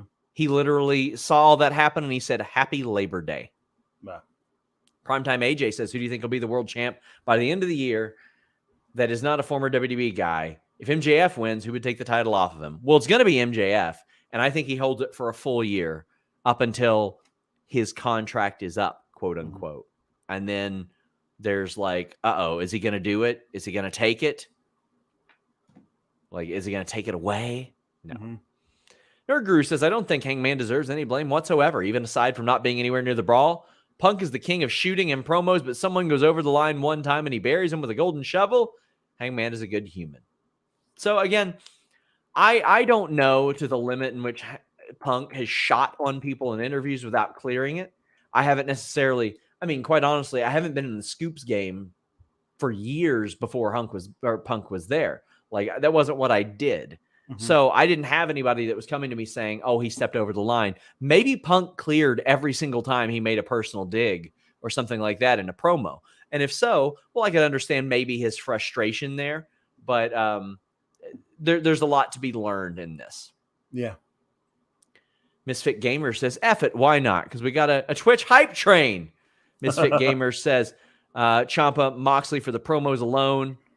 James Higgin says, dream matches, Asuka Deeb, DIY Bucks, Omega Rollins, all fantastic. John says, Ospreay versus Ricochet versus Omega versus Hangman versus Reigns versus Bate in an elimination chamber. Oh, my God. Wow. That would be incredible. Like, here's the thing. Imagine Tyler Bate hitting Roman Reigns with the Tiger Driver. That would be an amazing visual. This is the thing about Tyler Bate, man. He's been proven in the last couple of matches in NXT. That guy is ready for the main roster. Like, he's an awesome little guy who's super strong. You could book some really cool stuff with him. Yeah. Jamebeard says, Danhausen, R-Truth, Yano, Shark Boy. Hear me out. Take Shark Boy out, put Wendy Chu in. That's what I want. Put Wendy Chu in it, man. Just for the reactions of R-Truth, who is convinced that only he can see Danhausen because he must be some kind of figure of his imagination. Yes. Would be some really fun stuff. Hater wants, or Misfit Gamer wants Jamie Hayter versus Utami in a match he wants to see in AEW, her in AEW in general. I'll tell you one. Shuri Kondo, Shayna Baszler. Give me that. Shuri Kondo is one of my favorite performers in the world. I'd love to see that. Also, how about this? Wendy Chu and Maki Ito for, like, as far as like an entertainment comedic thing. That would be a lot of fun. My God. Yeah. Jamebeard says, God damn it, I meant Yano. We know what you meant. Thank you to Ray for gifting the Twitch subscriptions over at twitch.tv/FightfulGaming. But we're going to get to these Punk ones after this House of Black one. Armandiz Amazing says, thoughts if Miro say Brody King, Buddy, and Julia and changed his name to the Redemption. Ooh, that sounds kind of cool too. Like Miro leading a stable of these big badasses and calling. I think that's a really good idea. Yeah, I really wish that they had started that like on Sunday and let Miro be the one to take out Malachi, and Malachi goes away because he blew some mist in the face of the wrong dude who finally got a hold of him. I feel like we were owed that Miro versus Malachi one-on-one and never got it. Guys, get in your super chats, get in your humper chats. Please leave a thumbs up. We are heading down the home stretch, and man, I appreciate you. Alex knows I hate 2-hour shows to the point to where I had to ask him to not do them anymore. Now I just don't care. But if you guys are here supporting us, I'm here for you guys. I love it. It's complicated. It says, Brock Darby, enough said, take my money. Yeah. Darby would wind up in the 12th row. Yeah, I would love Brock and Darby. And here's the thing. A lot of people think like, oh my God, that vanilla midget. Brock would sell his ass off for Darby Allin. He would sell that fucking suicide. Pardon my language. I'm trying not to curse on the shows. He would sell that suicide dive like nobody you've ever seen before. Chris, and he would respect getting the shit knocked out of him by it too. Rhea, Chris Statlander. Oh, that's an obvious one. Claudio, Walter, Okada. Of course. Good. Of course. The Wale trio of all three Usos. And the Buffalo Boys. Wale thought there were 3 Usos on Quizlemania. Well, I mean, listen, maybe he's a wizard because he's right. There are 3 now. There are 3 now. Oh, so Chris Frazier says, haven't been able to watch the post show for weeks. Out of the loop on the press conference. Who brought up Cabana? Were they trying to take Punk's injury and make a negative into a positive? So I want to address this because I got a tweet the other day that said, what jackass so-called journalist brought up Colt Cabana at the scrum? Well, that so-called journalist's name is CM Punk. I also had somebody today say, funny he accuses that the Omega and Young Bucks leak stuff to you, and all of a sudden you've got their account of how things went so quick. And I'm like, I had CM Punk and Ace Steel's account of things yesterday. Michael says Thunder EO. Thunder Rosa says she wants it. Thunder Rosa and EO would be amazing. That'd be a slapper. Joel says, if Black comes back after his non-compete with AEW ends, do you think he returns to WWE?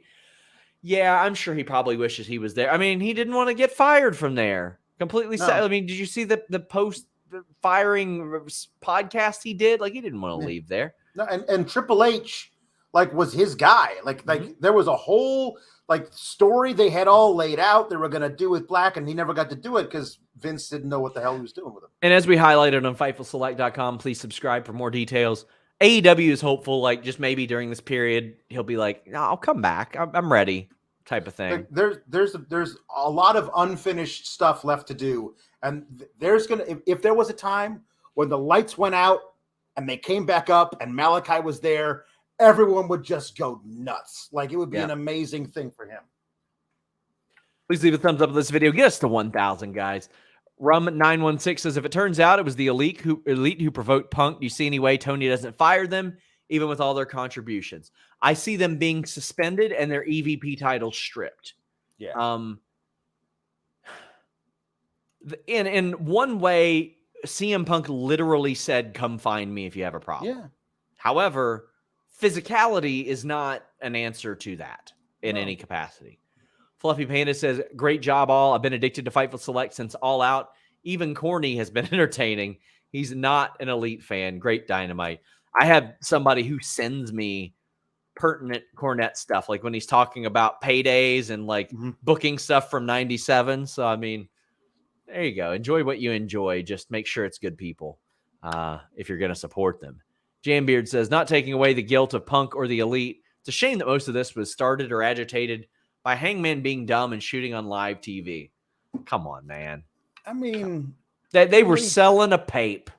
Like he's selling a pape, man. I remember those promos. I thought they were just good promos. So good promos to me. Like, yeah, you know. Jambeard says, somebody help me out here. What's going on in AEW? CM Punk hates the Milwaukee Bucks because Michael J. Fox shares a bank account with his mom? From Gerald Briscoe. That's great. That's good stuff. That guy C says, must admit, when I hear the media scrum and Punk said about doing nothing in this business, thought he was referring to Colt. Hope all can work it out. I mean, maybe so. But I mean, it felt like he was talking about the EVPs as well to me, and that's just not true. Turley Time says, I wonder what Paul Heyman thinks about CM Punk's conduct and the situation as a whole. Paul Heyman would have made a whole lot of money off of CM Punk doing stuff like this. He dealt with this shit all the time. Yep. Hamp says, until I read that Punk is released, I'm going to believe that Tony Khan is hoping things blow over by the time he gets back. Oh, it'd be very easy for him to say, I've suspended CM Punk for 6 months. Yeah. He's hurt. Yeah. Oh, man. Chris Frazier, it's like a starting pitcher in baseball getting suspended for 5 games. Okay, they're pushing his start back a day. You know what I mean? Yeah. Chris Frazier says, I haven't been able to watch the post show for weeks. Out of the loop in the press conference. Luis! Top Stir says, I don't believe for a second that the Bucks kicked the door down, because if that were true, the thigh slaps would have been heard in the press conference. Steven says, if Khan can fire Urban Meyer for being a jerk less than a year after the hiring, they should have no problem getting rid of Steele and Punk. We don't know how their contract is structured compared to Urban Meyer's. There a lot of things could happen, and also, I don't think Urban Meyer got into a fight with anybody. No. Bugs Bunny says TK and Punk probably should have spoken before sitting for press. Maybe they did. Yeah. I don't know that to be the case one way or another. Yeah. Some fantasy stuff. Miro Dragunov, Suzuki Brock from Jambeard. Chris says Usos, Briscoes. That's a big one. That one's up there. That's a big one. Chris says Stone Cold Moxley. Well, him too, but Punk as well. Stone Cold and Punk for the promos just on their own. Yeah. Tristan says, I'd love to see the Shield triple threat revisited. Me too. Yeah, man. This Fit Gamer says Moxley Edge, Nakamura Omega, and FTR Gorillas. I've got no interest in Nakamura Omega at this stage. Right. But Moxley Edge, maybe. FTR Gorillas of Destiny. I could think of better opponents for FTR, but those could be good. Harsheep says Ricky Stark should be there. Love y'all, buds. I think he was around. He was at the tapings. He was in Buffalo. This Fit Gamer says, I think Malachi Black trusts Triple H with creative more than any others. Perhaps so. I mean, he did well with Triple H. Honey Bun says, I'd like to put in my application for Fightful resume. I'd like to edit videos and expense vacuums. Very clever. I'm thinking about starting a new select series. But it would probably be periodic, but it would also have some pretty good production values. We'll see. James Zimmerman says, great show tonight. Great post show. Amazing vibes. Thanks for all the work you do. Love wrestling. It's freaking awesome. That's what I love to hear, James. Thank you for being here. Thank you for investing in us. I love all of you. James Higgins says, congrats on 10.99999K. You got Grand Slam ticks early. Nearly resold as I didn't see it surpassing last year. Any idea of original plans for the show? I think there was supposed to be a title match. I don't know what the title match is supposed to be. Swerve and Acclaimed got an audible, but I know that Kingston was planned for something on the show. I just don't know what. I don't know if that's going to be the case. I like Jeremiah Lasky says, can't believe this all ended in a fight. They could have sang American Pie.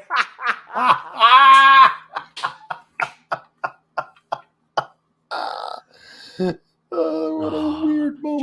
Jambeard, Omega, Styles, Balor, Cody, White, all former Bullet Club leaders. Throw Cole into it as well. If anybody watches me, they know I love a good Bullet Club Civil War fantasy book. I love it. Good stuff, yeah. Because it's one of those things where there's so many aspects of it. It carries over to AEW, WWE now, Impact, New Japan, all over the place. Man, I want to see that play out. C says, I think it's funny in the Hangman promo he mentioned Colt, the workers' rights line, yet MJF has never had to mention or hint at Colt once. Oh no, I think he did. No, MJF brought him up in their promos. I guess maybe that was cleared with Punk, but Hangman didn't. Is this like the technicality? Maybe, I don't know. Yeah, I remembered MJF bringing up Colt Cabana in some sense. John says, just curious, when Punk started flexing his elbow during the match, is there a way to change the finish mid-match? Tore my bicep and tricep and knew immediately it was bad. I feel like a lot of this could have been avoided. Well, a lot of it could have been avoided, but as far as that, you're talking about CM Punk winning in the main event of $1 million house in his hometown. Yeah. And you saw him flexing it, checking it, all that stuff. He knew something was wrong, but you're not going to call an audible there. Honey Bun says, what if Punk has an ironclad contract? I mean, there are some people who have had contracts that are pretty inescapable. I mean, Impact was paying Elgin for like 2 years after his stuff. Thomas DeWitt says, are there conduct clauses in wrestling contracts? Depends on the contract. Some of them have them. Mm-hmm. Armand is amazing, says Nakamura versus Ricky Starks. Ooh, that one sounds fun for the body language. Yes. For sure. Yeah. And let's wrap it up, guys. Thank you all so much. We're over 2 hours, 10 minutes. This is probably the longest show I've done in a long... Okay, no, it's not. I did a 3-hour show a couple nights ago. What am I talking about? But it says, hear me out. Gunther Danielson, Dunn, Suzuki from Misfit Gamer. That sounds dope. Thank you for the 1,000 likes. Thank you all for the 10,000 subscribers that we got to. Thank you so much. Guys, we're marching right towards 11,000 subscribers on FightfulSelect.com. And I encourage you guys, try it once. Try it for 1 month. See if you like it. If you don't, I get it. It's fine. But I think that you'll see it's worth it. The value is great. It's a good time. Mm-hmm. Anniversary billing is in effect. For those of you who don't know what that is, Patreon used to have it to where if you subscribe today, you'd get billed again on the 1st. I hated that. I didn't like that. I emailed Patreon or messaged them once every month for the last 4 years. We are one of the first Patreons that they have allowed to have anniversary billing where if you subscribe today, you get billed on the same day next month. That's something I push them for hard. There's a lot of things I push for them hard for. If we're going to stay on that platform, you best believe I'm going to do everything I can to get your money worth it and to get your experience worth it. So thank you all so much. Alex, tell the people what you got going on. You can find me on the Twitter at Alex Sour Graps. Tuesday night on this show, doing the post NXT shows. Friday night talking SmackDown. This week I'll be on this show, doing the Sour Graps on the regular main feed, talking SmackDown and Rampage. Usually over on Fightful Select, where I talk also about Raw on my own by my own personal YouTube it's public, channel. But it's personal. Public. It's a public channel, but it's my personal. Are you at YouTube 1,000 channel. yet? I'm well over 1,000, but I got to get to 4,000 hours viewed. Sure. And that I'm about halfway there. So I'm doing some streams over there. I streamed my reaction to the AEW main event tonight. I also do Rampage, live stream Rampage reactions, and the final hour of Raw every week for wrestling stuff. If you're also into gaming, I'm doing a series right now where I'm live streaming a playthrough of The Last of Us on PS5. People are having a lot of fun with that, so come over and check that out. I'm going to do a marathon session of that tomorrow night because that's my night off of wrestling. So why not play 4 hours of gaming? Alex will be hosting the SmackDown post show in place of Sour Graps. We'll have a bonus show for you on Select, but send your love to Kate. Lost her pup this week. We love you, Kate. So sorry to hear that. We got a couple more here. Who replaces Pat on SmackDown? Nigel. I think you need somebody that's also very sports entertaining. Nobody is going to match Pat McAfee, and nobody can. But I don't know. I think you need a colorful voice on there as well. Armin is amazing. Says Austin Theory, Orange Cassidy. I got no interest in seeing that. All due respect. All due respect. Hey guys, if you're here, plenty of content on Thursday. The Spotlight. We've got Day After Dynamite. We got the post-Impact show over on Fightful Select. I think I'm probably going to do my Q&A tomorrow. Might wait until a little later in the day. Might wait till Friday. Don't know how that's going to work yet. But obviously, I want as much information as I can possibly get. FightfulSelect.com. Please subscribe. I'm addicted to this shit, man. Until next time, we're out.